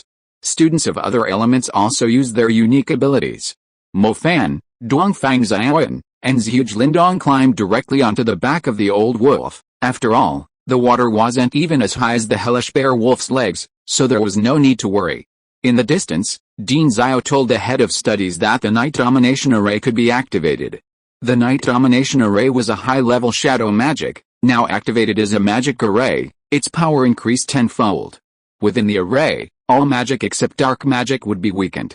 Above the grand, bustling city, Mu Hongyun soared through the clouds, his gaze fixed on the fleeing blue-robed steward below. His divine sense was locked on. No matter how he tried to escape, he couldn't break free of Mu Hongyun's grasp. Mu Hongyun, it's time to close the net. A clear, bell-like voice came through the earpiece. Understood. Mu Hongyun stretched against the chilly high-altitude wind, his figure transforming into a streak of light as he landed on the ground. Friend, you dropped your money. Mu Hongyun gently patted the blue-robed steward's shoulder. Huh? What? The blue-robed steward turned around, only to have Mu Hongyun's strong, white hand grip his throat. Take a deep breath, dizziness is normal. Mu Hongyun smiled. To an outsider, they looked like two good friends, arms around each other. Thump. Mu Hongyun slammed his head to the side, a sound that suggested a good head. The blue-robed steward, caught off guard, instantly rolled his eyes back. Young people sleep so well, they fall asleep the moment their heads hit the pillow, Mu Hongyun said with satisfaction. Star Candle Brew. Suddenly, a tiny spark fell from the sky, like a shooting star piercing the long night, a solitary spark drifting down. Boom, whoosh. Just before hitting the ground, the spark exploded violently, like an arsenal being ignited, the orange-yellow flames transforming into a rising mushroom cloud. This was no ordinary fire. The bright, golden flames instantly filled the area around Mu Hongyun, violent fire elements rapidly gathering and repelling other elements. May this endless heavenly fire burn away all the sins of the world. A bewitching woman, her body wreathed in flames and draped in a crimson robe, descended from the void, her long, jade-like legs exposed to the roots, her ample bosom revealing a pinkish white complexion. The eruption of flames instantly attracted the attention of ordinary people. Those with some knowledge could immediately recognize it as magical fire and, fearing being caught in the crossfire, they quickly fled. The woman's sharp eyes and arrogant gaze looked down at the raging inferno on the ground. 9 transformations of calamity, calamity wave. The fierce, explosive, and violent flames suddenly fluctuated dramatically, like a school of fish encountering a ferocious shark, scattering in all directions. Mu Hongyun, dragging the dazed blue-robed steward, emerged from the flames, activating the calamity wave shield. Although Mu Hongyun's current physique could make him immune to the burning of ordinary fire, this bright orange-yellow flame was clearly not ordinary fire. Judging from the terrifying elemental suppression just now, it was very likely a soul fire, and a top-grade soul fire at that. As expected of someone who can be helped by an emperor, you certainly have some skills. Let me introduce myself. I am Tang Dong, the Black Soul Warrior, under Lord Silang. Although Tang Dong was dressed extremely flamboyantly, his voice seemed to contain 9 layers of frost. You Black Vatican people are also good at empty talk. Hurry up and make your move. I wonder how much you're worth in the Holy City's bounty list, Mu Hongyun said, stretching his other hand. I'm not here to fight you this time, but to share a huge secret about you. I wonder if you're interested, Tang Dong said, looking at Mu Hongyun with a strange smile. Chapter 144. Okay, is this how you play it? Regarding my major secret, I'd like to hear what you can say, Mu Hongyun smiled, indicating his willingness to hear details. This information isn't free, you know. Tang Dong's smile was like a dangerous yet beautiful poppy. Beneath her bright red robe lay an extremely dangerous secret garden. So, what do you want? This piece of trash in my hands, Mu Hongyun asked, turning off his headset. You yourself said he's trash, why would I want him back? Tang Dong shook her beautiful head, looking unusually obedient and cute.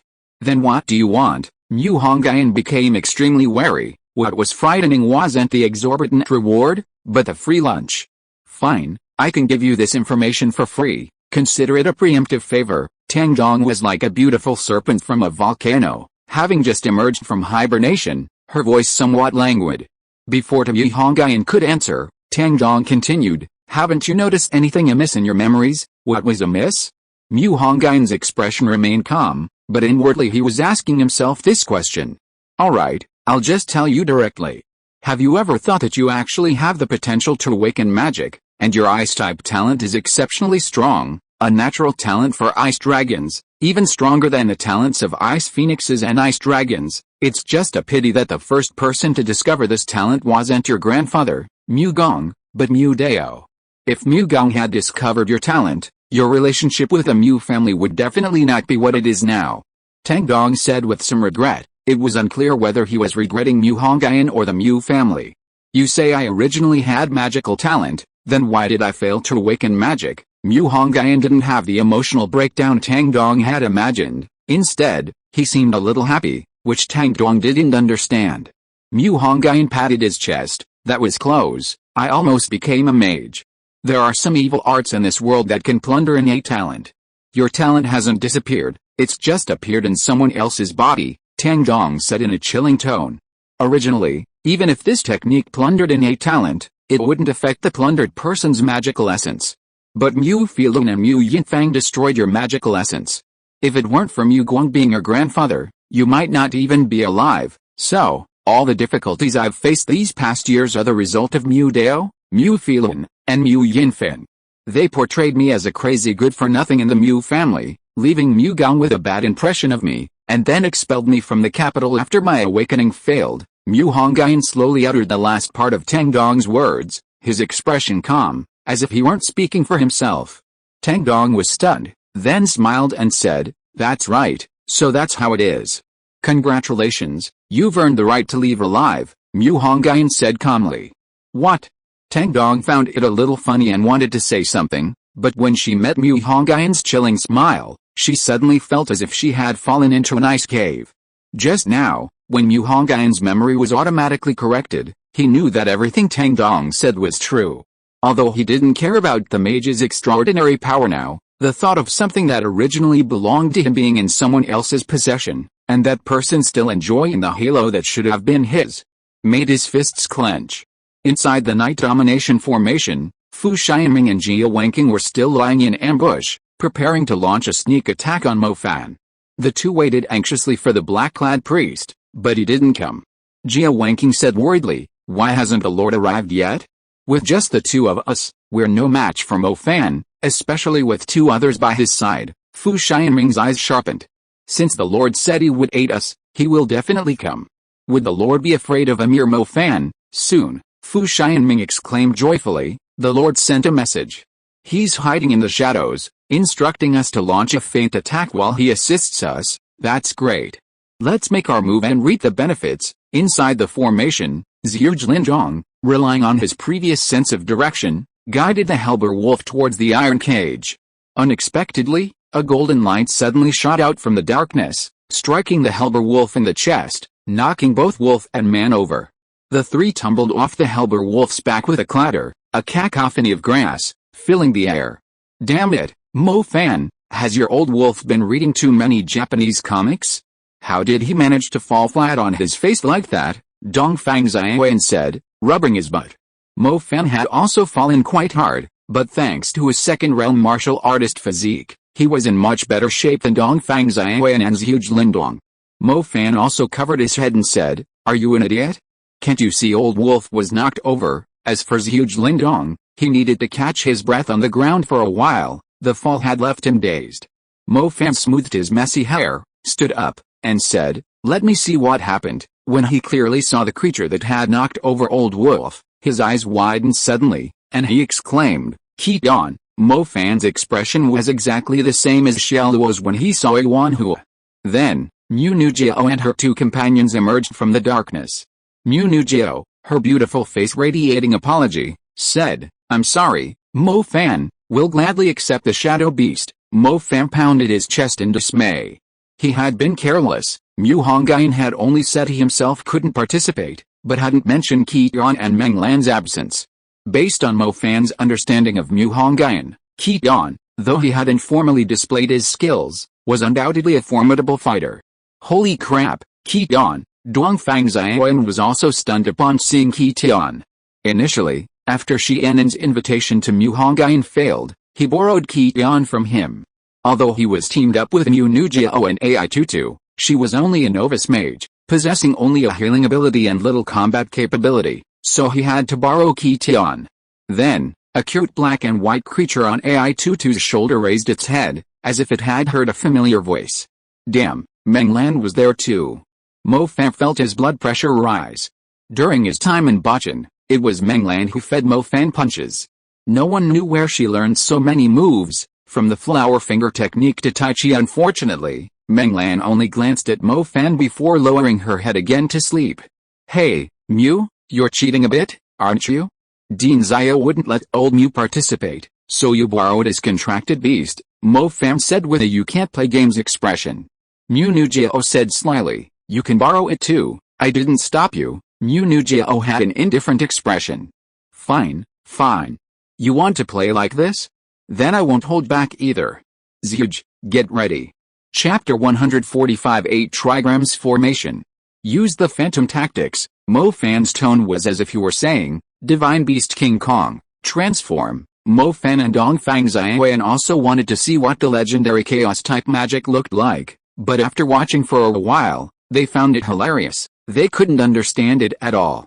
A densely patterned, mysterious and profound magic circle appeared beneath Mo Fan, Dongfang Xiaoyan, Zhuge Lindong, the Hellbear Wolf, and the Shadow Beast. Immediately afterward, a teleportation occurred, and 8 small groups of Mo Fan appeared on the scene. At least from a visual and magical aura perspective, there was no difference whatsoever. Mu Nujiao, Ai Tutu, and Xianan were completely dumbfounded. The three of them might have heard of the name chaos-type magic, but they had never seen real chaos magic. Mo Fan looked at his other 7 selves and felt very strange. He could feel a call from his other 7 selves, but the feeling wasn't particularly strong. Qi was also somewhat dumbfounded. He had only been cultivating the 8-9 heavenly technique for a short time and hadn't yet comprehended the martial Dao heavenly eye, otherwise he wouldn't be so confused. Not only were the pretty girl group dumbfounded, but Fu Xianming and Jia Wenqing, who were hiding to the side, were also in a daze. How could there be so many Mo Fans all of a sudden? But this created a problem. Mo Fan, Dongfang Xiaoyan, and Zhuge Lindong couldn't recognize each other. They were completely dumbfounded. Mo Fan leaned back and said, "Beautiful." Fortunately, Mo Fan had marked the shadow beast with shadow marks beforehand, otherwise they wouldn't even be able to distinguish the shadow beasts. "You big idiot, get back in the cage." Mo Fan slapped the real shadow beast's butt hard. In the dark corner, Jia Wenqing asked dumbfoundedly, "So many Mo Fans, which one is it?" "Never mind, let's strike first." Fu Xianming formed a magic seal with his hands. Wind disc, tornado, a blue wind appeared in the middle of the group, attempting to defeat them all in one fell swoop. The tornado, more than 20 meters high, stirred up the wind and dust on the field. Fu Xianming unleashed a mid-tier level 1 wind-type spell, the very same move Mu Nujiao had used against Mo Fan at the welcome party. That night, Mo Fan spent the entire night reviewing his strategy, summarizing several ways to deal with the wind disk. Old Wolf used Dark Demon Flame on the bottom of the wind disk. The Hellbear Wolf stood up, its flame energy forming a beam that shot towards the bottom of the wind disk. The flames heated the bottom of the wind disk, causing the airflow to rise, and the wind disk floated into the sky. Mo Fan, with his sharp eyes, quickly locked onto Fu Xianming and Jia Wangqing's location. Fire, throw a fierce fist at that spot. Mo Fan pointed to Fu Xianming and Jia Wangqing's hiding place, and Dongfang Xiaoyan responded, I saw it a long time ago, myriad forms, fierce fist, heaven shattering. Dongfang Xiaoyan activated his innate talent, myriad forms flame. Azure, purple, and yellow flames swirled around him, each possessing different additional effects. The combined attack power of these three flames alone already exceeded that of an ordinary soul seed. Who knew if this was Dongfang Xiaoyan's limit? A seemingly ordinary level 1 fierce fist was unleashed by Dongfang Xiaoyan with an aura even more terrifying than a level 3 fierce fist. Fierce fist, heaven-shattering. Jia Wangqing also unleashed a level 1 fierce fist, but against that super fierce fist entwined with 3 streams of spiritual fire, his was like a child. It was instantly shattered, and the 3 fire fierce fist, like a roaring dragon, bared its fangs and claws, rushing towards Fu Xianming and Jia Wangqing. Holy crap, is that a fierce fist? The next second, a massive explosion occurred on the spot, flames soaring, the earth shaking, and the scorching heat could still be felt 100 meters away. Jia Wangqing was completely dumbfounded. He had never seen such a terrifying fierce fist before. The sound of the explosion attracted the attention of others who had lost their way. Zhuang Lifeng, Bai Zhangfeng, Song Xia, Zhao Manayan, and several other teams rushed over. Damn, how come there are so many Mo fans? Upon seeing so many Mo fan teams, they were completely dumbfounded, unable to distinguish one from another. Could this be a shadow-based illusion technique? Zhao Manayan wondered. He knew that the shadow faction possessed an advanced technique that could create illusions similar to clones, achieving a deceptively realistic effect, radiance, purification, so Zhao Manayan secretly unleashed the radiance technique. He said nothing, yet it seemed he said everything. Instantly, shouts of "Damn!" filled the air. Zhuang Lifeng angrily exclaimed, which light-based beast resorted to underhanded tricks? Don't let me catch you. After the radiance, Zhao Manayan continued watching, only to find that all 8 Mo fans had covered their eye shadows. Not a single one had disappeared. Mo Fan's group was also stunned, but Mo Fan was a ruthless man. He relied on his martial arts intuition to drive the shadow beasts towards the iron cage, radiant protection, holy shield. Unexpectedly, Zhao Manayan blocked Mo Fan's path. The two who had fought side by side were now facing each other with swords drawn. Mo Fan opened his swollen, red eyes, tears streaming down his face, and said, Old Zhao, get out of the way, I don't want to fight you. The merciful war god, Mo Fan, successfully activated. Sorry, Mo Fan, the 3-step tower opportunity is just too important. In the distance, I-22 gasped, holy crap, the last 2 roommates in the dorm are about to fight. The tragedy is off the charts. Jiao, Mu Nujiao solemnly said, we can reap the benefits, but we have to eliminate the others first. Even if we don't get the 3-step tower opportunity, we can't let other families get it. Okay, Jiao, I'll keep an eye on those people later. Whoever's eyes are better, I'll use Radiant Renewal. AI-22 looked like she was saying, don't worry, leave it to me. Bai Zhangfeng, who was very close to AI-22 and the others, was dumbfounded. Was this even human? Xianan was horrified. How come she never noticed AI-22 was so cunning before? Dongfang Xiaoyan and Zhuge Lindong also showed signs of becoming merciful war gods. Even with red, swollen eyes and tears streaming down their faces, they still kept a close eye on the others' movements. The other 7 groups of phantoms also took advantage of the chaos. Scene B. Mo Fan didn't choose magic, but instead moved close, his aura surging, each strike powerful and heavy against Zhao Manayan's holy shield. If it were normal, it would be fine, but Mo Fan was attacking while shedding tears. The B feeling was utterly shattered. Thousand Zhan, thunder, top-down. Mo Fan kicked the light shield into pieces, the light elements quickly dissipating into the air. Mo Fan pointed a finger to the sky. The mid-level lightning magic wasn't flashy like the fierce fist, But the dark clouds in the sky raged, and purple-black lightning descended from the sky without warning. Zhao Mannion activated his magical artifact, barely dodging a level 3 gust of wind. He exclaimed in shock, Fine, Mo Fan, you're kidding me, aren't you? Stormy waves, surging tides. Zhao Mannion immediately connected to the star map, his resolute eyes gleaming with deep blue starlight. Seeing that Zhao Mannion was serious, Mo Fan cried out with tears in his eyes, Old Zhao, do you remember that concert at the stadium? Zhao Mannion was momentarily stunned. Mo Fan seized this opportunity, his body blending into the shadows, taking advantage of the night domination array to appear behind Zhao Mannion. Zhao Mannion sensed a fierce wind approaching from behind and tried to activate his armored magical artifact, but it was too late. Mo Fan, you son of a bitch! Mo Fan delivered a swift chop to Zhao Mannion, knocking him unconscious and sending him sprawling to the ground. Chapter 146, The Assessment, is over. Fu Xianming and Jia Wenqing watched helplessly as Mo Fan was about to enter the iron cage, yet the man in black showed no sign of making a move. Yu Eng hadn't actually left, he hid in a corner, contemplating whether to attack Mo Fan. Although he possessed a cursed beast at the warrior level, Mo Fan had an even more terrifying dimensional summoned beast. Moreover, he knew Mo Fan also possessed lightning and fire elements, making his combat power formidable. Unbeknownst to Yu Eng, the Inquisition had already begun its operation. All the blue-robed deacons had been apprehended, and Mu Hongyun had used his soul-capturing ability to learn the identities of all the black-robed priests. Then, the Inquisitor would lead the judges to arrest them. Luo Song, Shen Minxiao, and the group, after overcoming numerous hardships, finally found the main battlefield, only to see Mo Fan driving his shadow beast less than 10 meters from the iron cage. No, Luo Song roared in despair. His own defeat was heartbreaking, but the enemy's success was even more devastating. From the moment he entered the academy, Mo Fan had suppressed him in every way. If Mo Fan were to receive the trial opportunity at the three-step tower, the gap between them would widen even further. For a moment, Luo Song felt disheartened. What was the point of cultivating in such an academy? Wind Disc, Heavenly Net. Shen Minxiao wanted to give it one last try. He wasn't willing to let a peasant like Mo Fan climb above him. So he directly released a level 2 wind disc beneath Mo Fan. Shen Minxiao, you deserve to die. Dongfang Xiaoyan let out a sharp, explosive sound.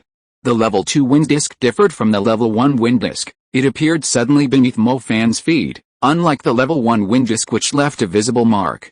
If someone was swept into the level 2 wind disc, even if they weren't torn apart by the wind blades, they would die from the fall. Water, light, and wind type mages might have the chance to survive, but Mo Fan was a lightning and summoning mage, which inevitably made everyone worry about him. Everyone's eyes were fixed intently on Shen Minxiao, shadow escape, invisibility. Mo Fan, who had already soared into the air, suddenly transformed into a wisp of black smoke and disappeared into the raging wind. This scene was unseen by anyone because of Xi's control over the formation. The raging wind continued to rage beside the iron cage, sharp wind blades cutting deep wounds into the ground. Dongfang Xiaoyan, enraged, raised his hand, flames erupting, and shouted, Shen Minxiao, you son of a bitch! Myriad forms, setting sun. Dongfang Xiaoyan raised one hand above his head, the fire nebula radiating glory, like an aged lion king regaining its youthful vitality. Golden flames floated along Dongfang Xiaoyan's body, gathering in the hand he raised above his head. Soon, a fireball of spiritual flames, like a blazing sun, appeared before everyone's eyes, its brilliant light radiating outwards, with greedy fire snakes clinging to its surface. The fierce and domineering fire elements gathered together, temporarily suppressing the night domination array, and the firelight dispelled a large area of darkness. A meteor streaked across the long night, and dawn dispelled the darkness. At that moment, the shadow of a three-legged golden crow seemed to appear behind Dongfang Xiaoyan.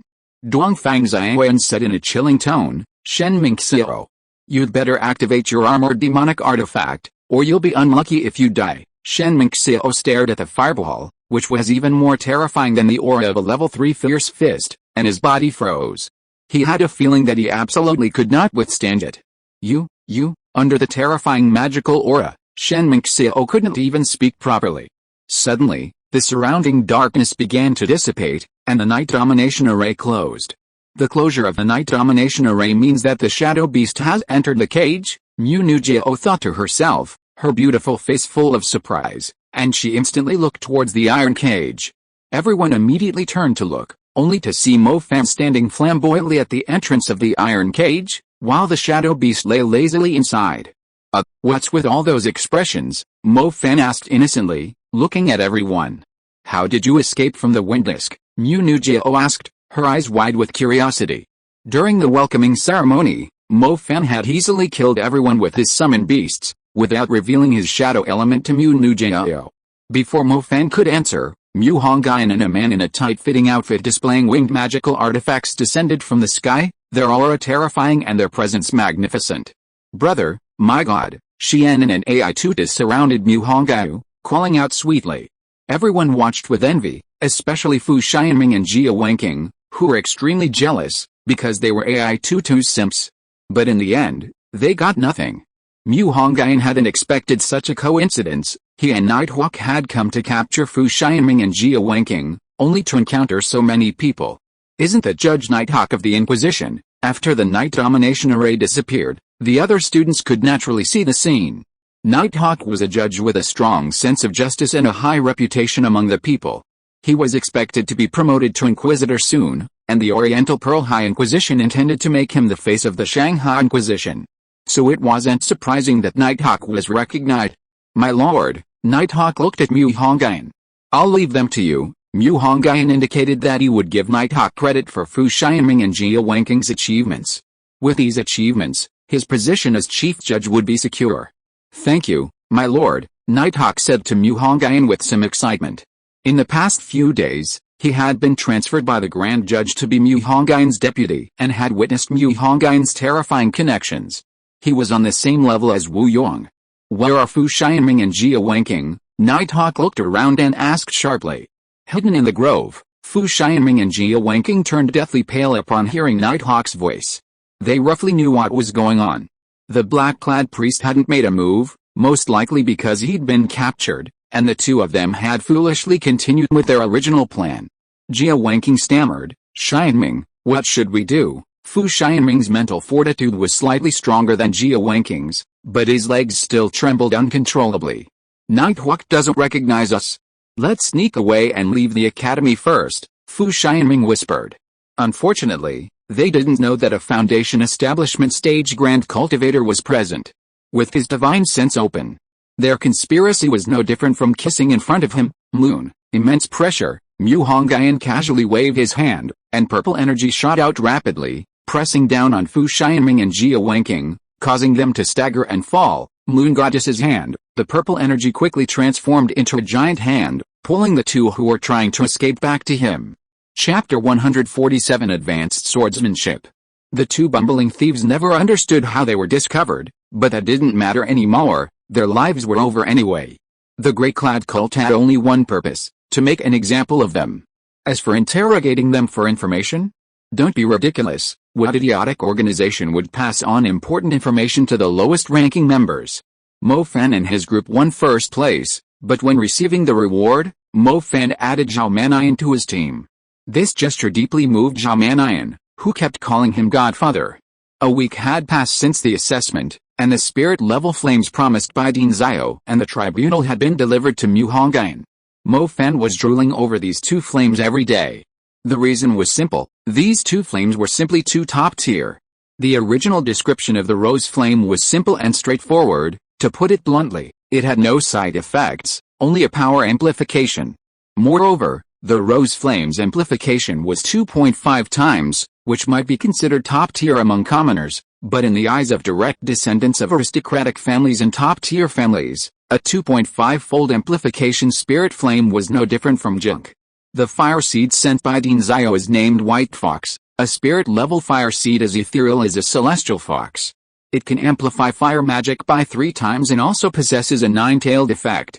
This effect activates the 9-tailed fire robe, granting 80% immunity to fire.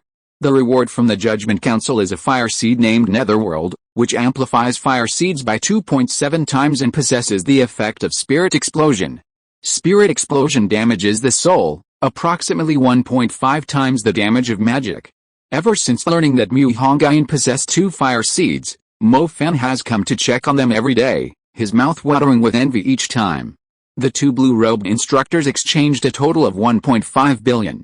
The Holy Judgment Council would transfer the bounty to the National Magic Association, which would then take a cut before distributing it to the person who completed the bounty. However, due to Mu Hongyun's special status, this money flowed directly into his hands, and neither the National Magic Association nor the High-Rank Magic Association dared to take a cut. After collecting all 3 fire seeds, he could extract the fragments of the great Dao of fire within them, ignite his own 3 flowers of essence, energy, and spirit, and refine them into the Samadhi true fire. These days, Mu Hongyun had returned to his routine of slaying demons, extracting their blood, and consuming their essence. The further he progressed with the dragon marrow and tiger bone techniques, the more golden divine liquid he needed. The demons outside the demon capitals and realm were almost wiped out. On this day, Mu Hongyun had just stepped out of the azure sky hunting grounds when he looked up and suddenly noticed a Dao fruit shaped like a small sword gathering in the sky. He understood immediately. He knew the opportunity to advance his sword technique. The sword technique was divided into 5 levels: wind and cloud, azure nether, eternal autumn, eternal, and 9 tribulations. According to the cultivation world's classification, the wind and cloud level sword technique was the culmination of mortal-immortal sword techniques, while the azure nether level was the culmination of ascension level sword techniques, far surpassing wind and cloud. A poem says, "The azure nether is vast and bottomless, the sun and moon illuminate the golden and silver terraces." Mu Hongyun flew into the clouds to retrieve the Dao fruit. The sword-shaped Dao fruit was actually a manifestation of his inner vision, one of the unique secret paths of the key refining method. Like the heavenly blessing of the golden elixir method, these secret paths were feedback from a being's cultivation. The known secret paths of the key refining method were inner vision, heavenly medicine, pathfinding, and departed land. The heavenly medicine secret path, like the sword-shaped Dao fruit, was a sign of Mu Hongyun's gradual perfection in swordsmanship, and the Dao fruit was also proof and reward from the swordsmanship. Within minutes, Mu Hongyun had flown into the clouds, reaching out to touch the white clouds and feel the gentle breeze. Sensing Mu Hongyun's arrival, the sword-shaped Dao fruit slowly flew towards him and merged into his body. The ultimate principles of swordsmanship instantly flooded Mu Hongyun's mind. Things that were clear and unclear became instantly familiar. This was a profound and wondrous method. Without any grand aura or extraordinary celestial phenomena, naturally, Mu Hongyun's swordsmanship divine power entered the azure heaven realm. Mu Hongyun sat cross-legged in the clouds, meditating and regulating his breathing, comprehending the sword-shaped Dao fruit. This Dao fruit could be considered a pivotal element, perfecting his wind and cloud level sword technique before moving on to the azure nether sword technique. With the first red turn of azure nether, Mu Hongyun used the Dao fruit to comprehend the sword technique opening heaven style. Moments later, Mu Hongyun transformed into sword light and returned to the entrance of the azure sky hunting grounds. Transforming into sword light wasn't a sword technique, but rather more like a sword cultivator's instinct, no different from a magic cultivator's rainbow escape technique. Mu Hongyun could hardly contain his joy. He had originally thought that the fastest advancement would be in the mountain carrying divine ability, but unexpectedly, his sword technique had lived up to expectations, giving him such a big surprise today. For azure nether level sword techniques, moving mountains and severing rivers were already basic operations. Therefore, Mu Hongyun immediately called Mo Fan, Ai Tutu, Xianan, Zhuge and others, indicating a dinner gathering that evening, and specifically requesting a big meal. Upon hearing about the lavish meal, Mo Fan mentioned he had a wealthy buddy he wanted to introduce to everyone. Mu Hongyun guessed it was the young master from the Zhao family.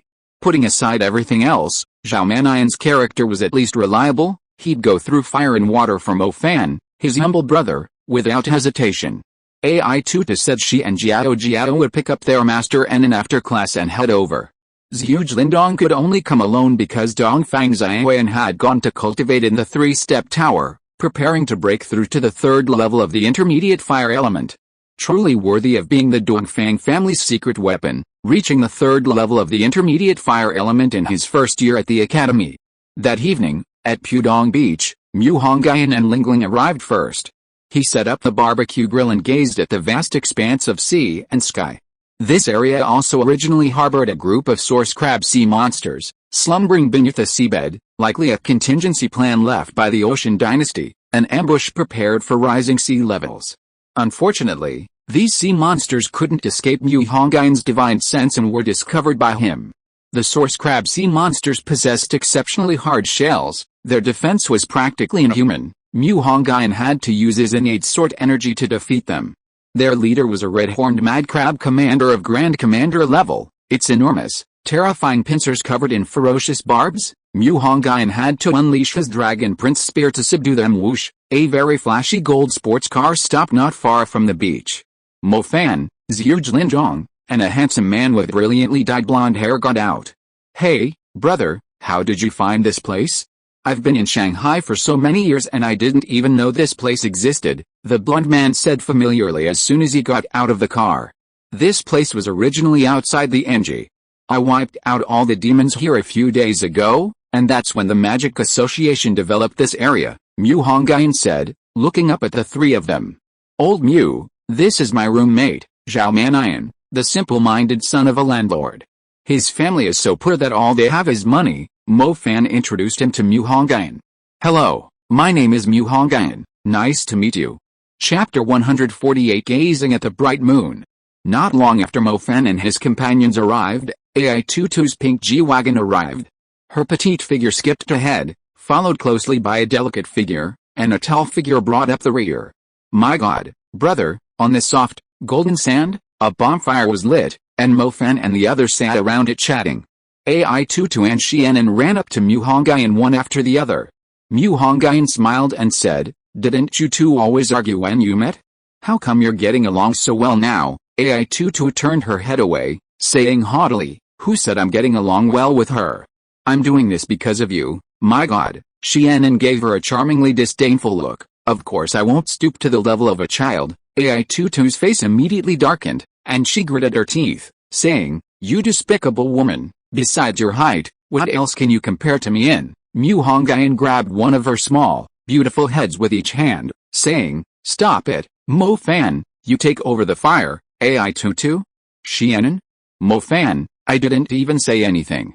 Brother Xianen pouted and acted coquettishly. "Why are you comforting me like a child?" AI Tutu's cheeks instantly turned redder than a boiled crab, and she let out a series of silly giggles.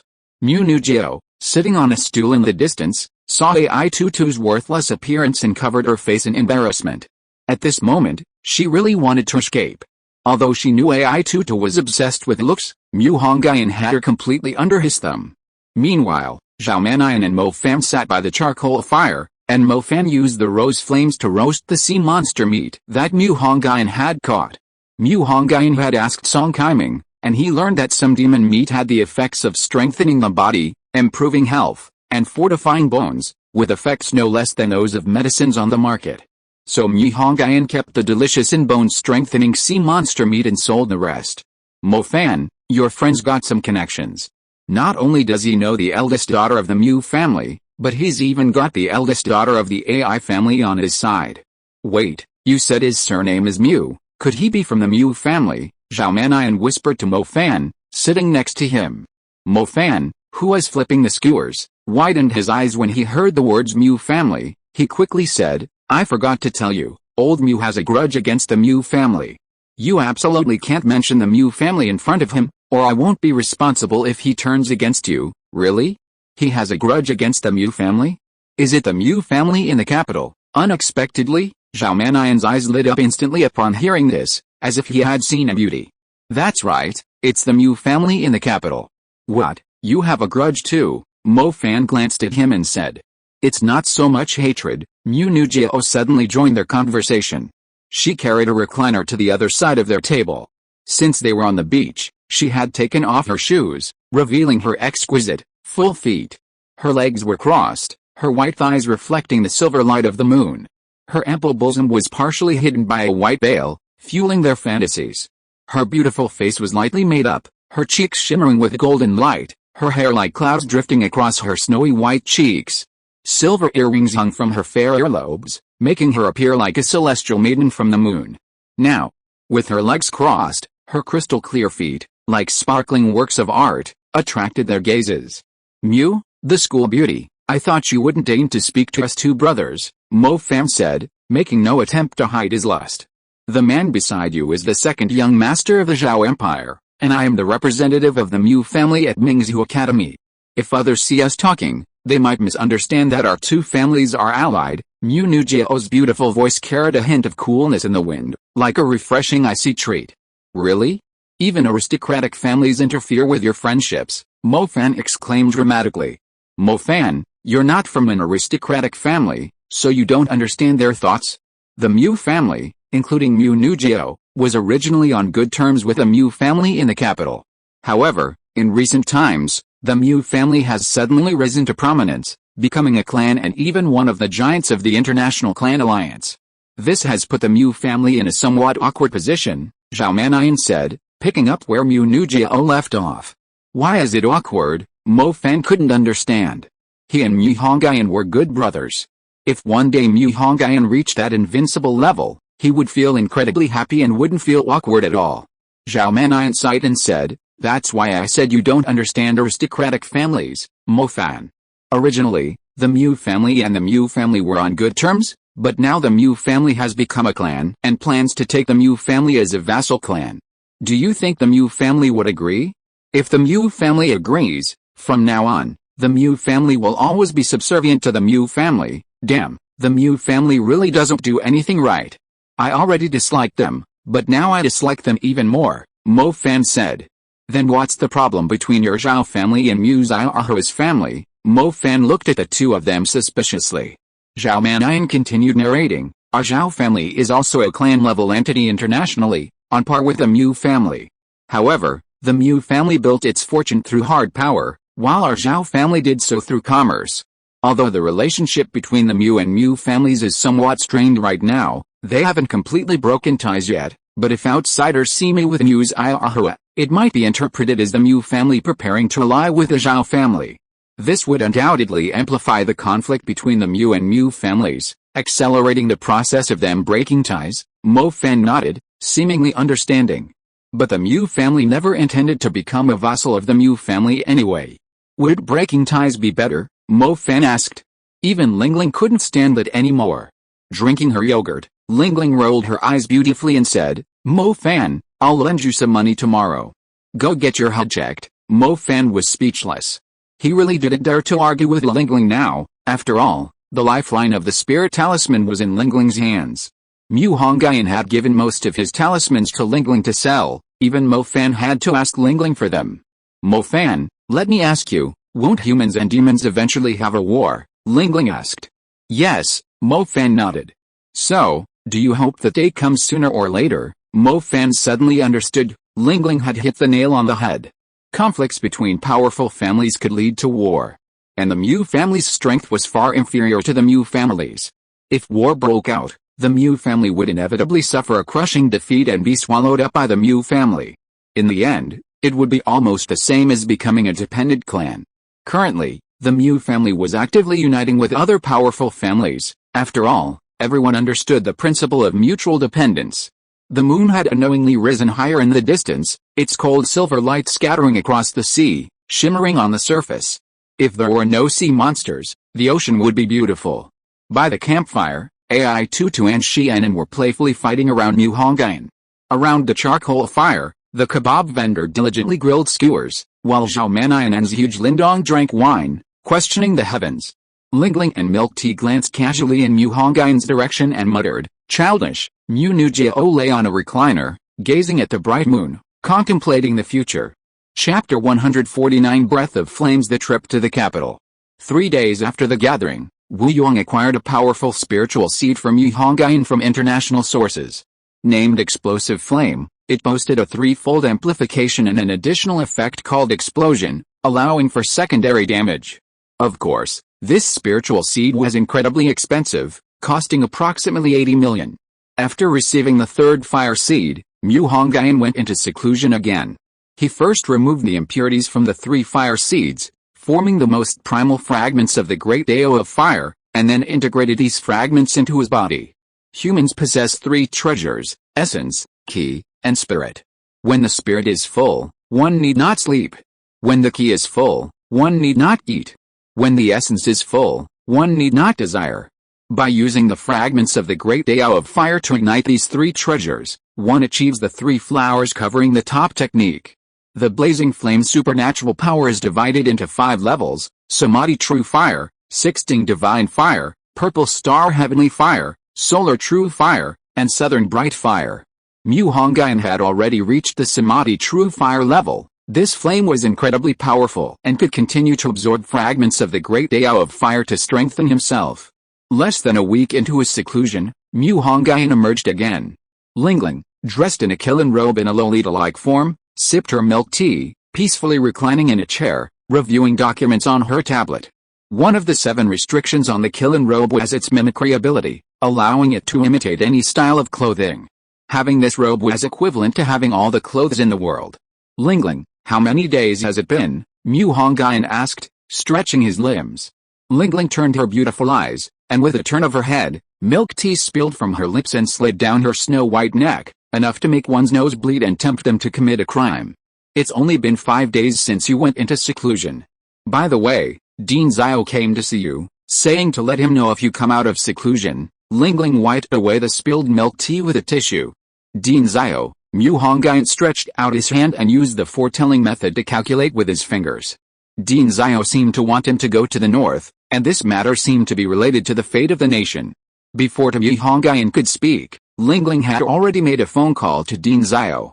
Hello, Grandpa Zio. Yes, Mu Hongyun is awake. Okay, I understand. Qinling hung up the phone and said, Dean Zio said, he'll be over soon, and he wants you to be prepared. Mu Hongyun was shocked.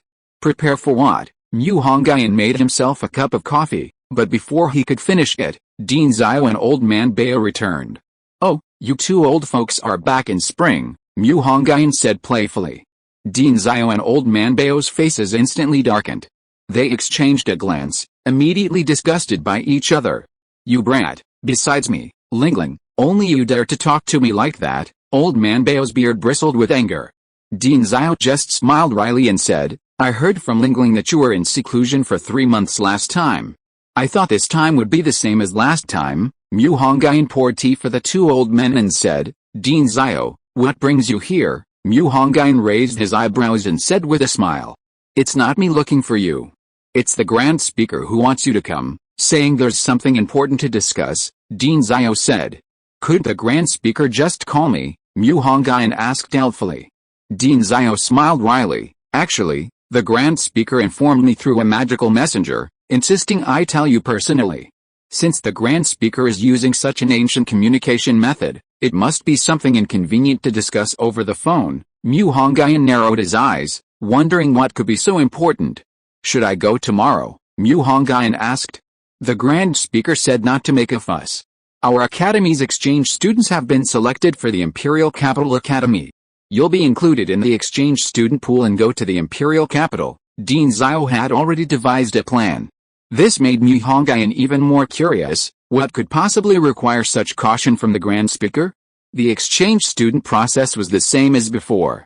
Logically, Zhu Jlindong and Dongfang Xiaoyan were definitely qualified to join the exchange student group, but both refused without hesitation. Dongfang Xiaoyan didn't even attend the welcome ceremony, just to keep a low profile.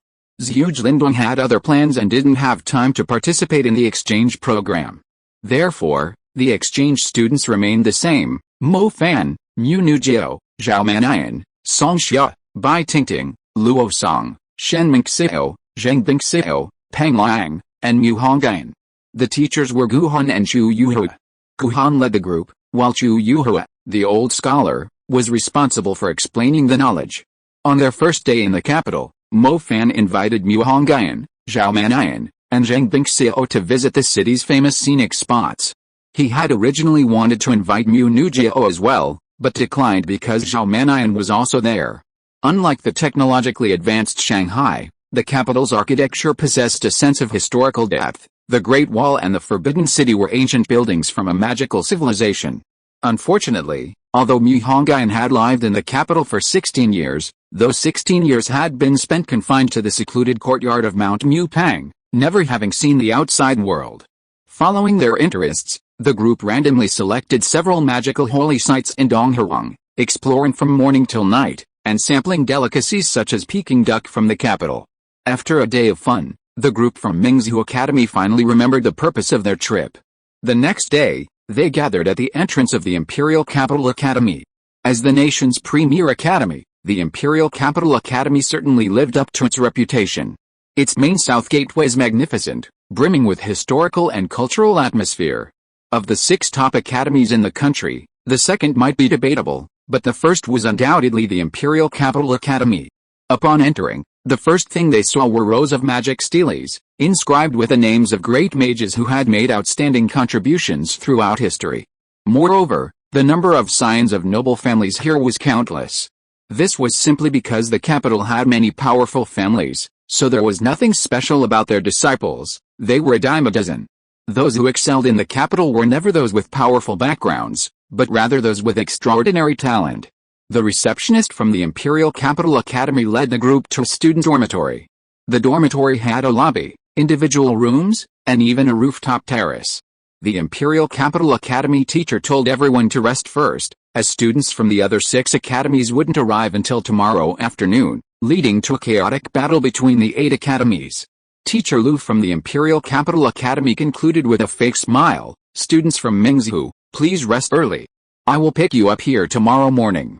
Our Imperial Capital Academy has long heard of your exploits and has always hoped to test our skills against you. We hope you will show mercy." With that, Teacher Lu adjusted his gold-rimmed glasses, revealing a gentle, cold smile. Although Teacher Lu spoke politely, the students from Mingzhu still sensed a provocation in his words. Guhan, whose composure wasn't strong enough, immediately darkened his expression. Unexpectedly, Mo Fan, who had been smoking in the back with Zhao Manayan, suddenly looked up, his dark eyes holding a strange meaning, and said in a nonchalant tone, "Don't worry, Teacher Lu, it doesn't matter who we beat." Chapter 150 Dong Halong should master its own power. The next day, everyone was diligently meditating in their rooms, trying to improve their strength, except for Mu Hongyun, who quietly slipped out of the apartment. Next to the student dormitory stood trees he didn't recognize, their leaves star-shaped, their golden veins reflecting a brilliant light. The moist morning air filled Mu Hongyun's lungs, the cool breeze seeming to purify him of all impurities.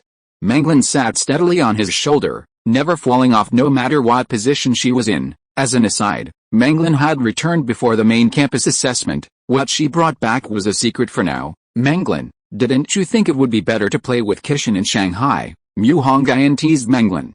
Meng Lan frowned, sighed, and said, "Playing with Qishan is fine, but not these next few days." "What? Male bears have periods too?" Mu Hongyun exclaimed in shock. Meng Lan, Greek letter omega. After being playfully punched by Meng Lan, Mu Hongyun quickly said, Okay, I was wrong." "What happened?" Mu Hongyun was curious. What could possibly cause the Qinling F4, who were closest friends, to break up? Meng Lan sighed and said, "It's just that Mr. Qi has recently started assigning homework to Qi Tian. If I happen to be there, he'll assign me some too. Pay attention to that, Mr. Qi's casual." "That's it?" Mu Hongyun was full of question marks. A single assignment could shatter the brotherhood of the Qinling F4? Mu Hongyun couldn't help but wonder what kind of homework Mr. Qi had assigned to the 2 little beasts. After wandering around for a while, Mu Hongyun finally found the east gate of the Imperial Capital Academy. Outside the gate was a wide avenue, and on the other side was a lush forest. A black, extended van was parked outside the east gate. Mu Hongyun nimbly crossed the gate, opened the door, and got in. Mu Hongyun was shocked as soon as he sat down. Not because of the luxurious interior, but because the driver was none other than Speaker Xiaozheng. "What are you up to, Grand Speaker?" Mu Hongyun asked, unable to hide his shock. "Hongyun, listen up.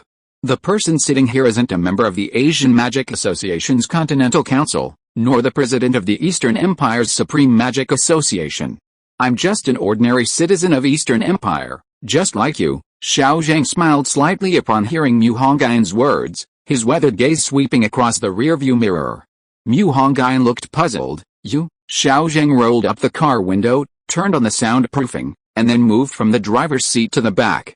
"Would you like something to drink?" Xiaozheng opened the small refrigerator next to him, which was filled with glasses and liquor, and of course, cola. No need," Cola is fine, Mu Hongyun said.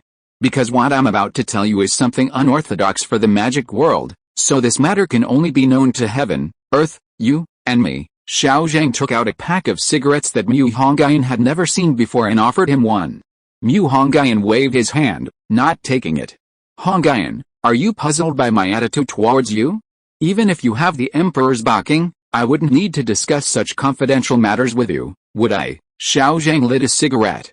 Mu Hongyun regained his calm expression. Indeed, and besides, your overly friendly demeanor might not be appreciated by many aristocratic families. Aristocratic families? How? Xiao Zhang chuckled coldly.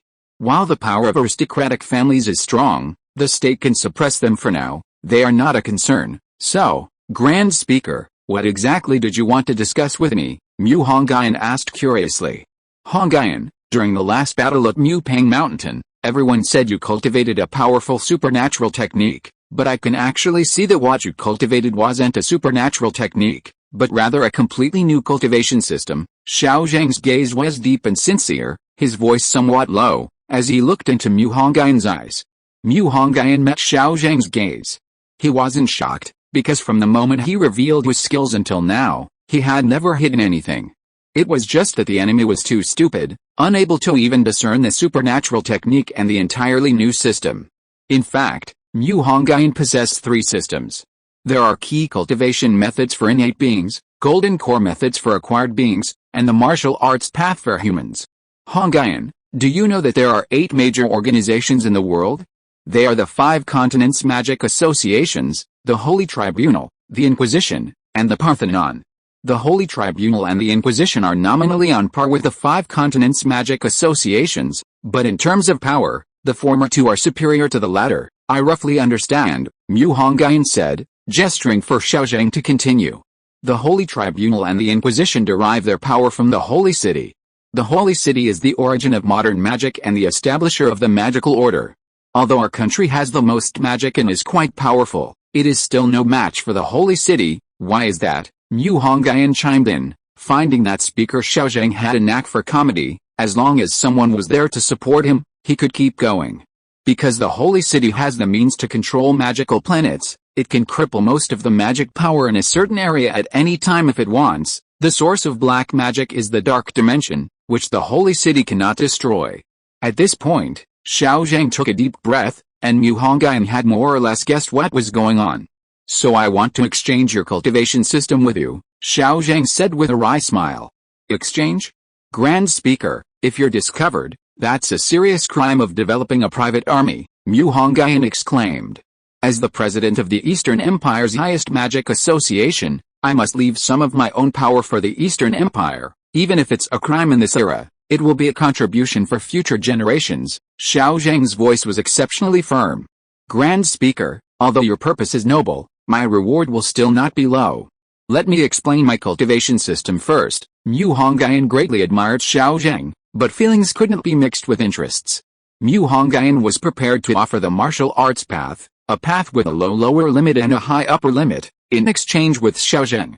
Mu Hongyun originally planned to open up the martial arts path when he reached the 6th realm. Xiao Zhang's idea coincided perfectly with Mu Hongyun's. Mu Hongyun said thoughtfully, one of my cultivation paths is called martial artist. Both mages and ordinary people can cultivate, but a pure martial artist has a higher ceiling than a magic martial artist. A magic martial artist can only reach the 7th realm at most, while a pure martial artist, as long as they have a martial spirit and forge ahead bravely, theoretically has no upper limit. Xiao Zhang noticed the phrase one of my paths in Mu Hongyun's words, but didn't interrupt him. After hearing that the peak of a magic martial artist was only the 8th realm, he frowned and asked, Hongyun, how strong is this 7th realm martial artist? Mu Hongyun thought for a moment and said, combat power between the great monarch and supreme monarch levels, I suppose. That's enough. Xiao Zhang was immediately overjoyed and breathed a sigh of relief, saying, that's enough. His eyes were exceptionally bright. In recent years, Donghuang had been displaying its great power status internationally, seeking to gain more support from other countries. However, Xiao Zhang discovered that most countries were afraid of his power but not of his virtue. They took Donghuang's aid for granted. So Xiao Zhang decided to change Donghuang's attitude towards the international community. I don't need other countries to respect me, I only need them to fear me. End of this chapter. Thank you so much for reading until the end. Don't forget to give it a like. Looking for more exclusive content and immediate access? Subscribe to our Patreon. Remember, every like, subscription or donation encourages us to continue. Thank you all, see you in the next video.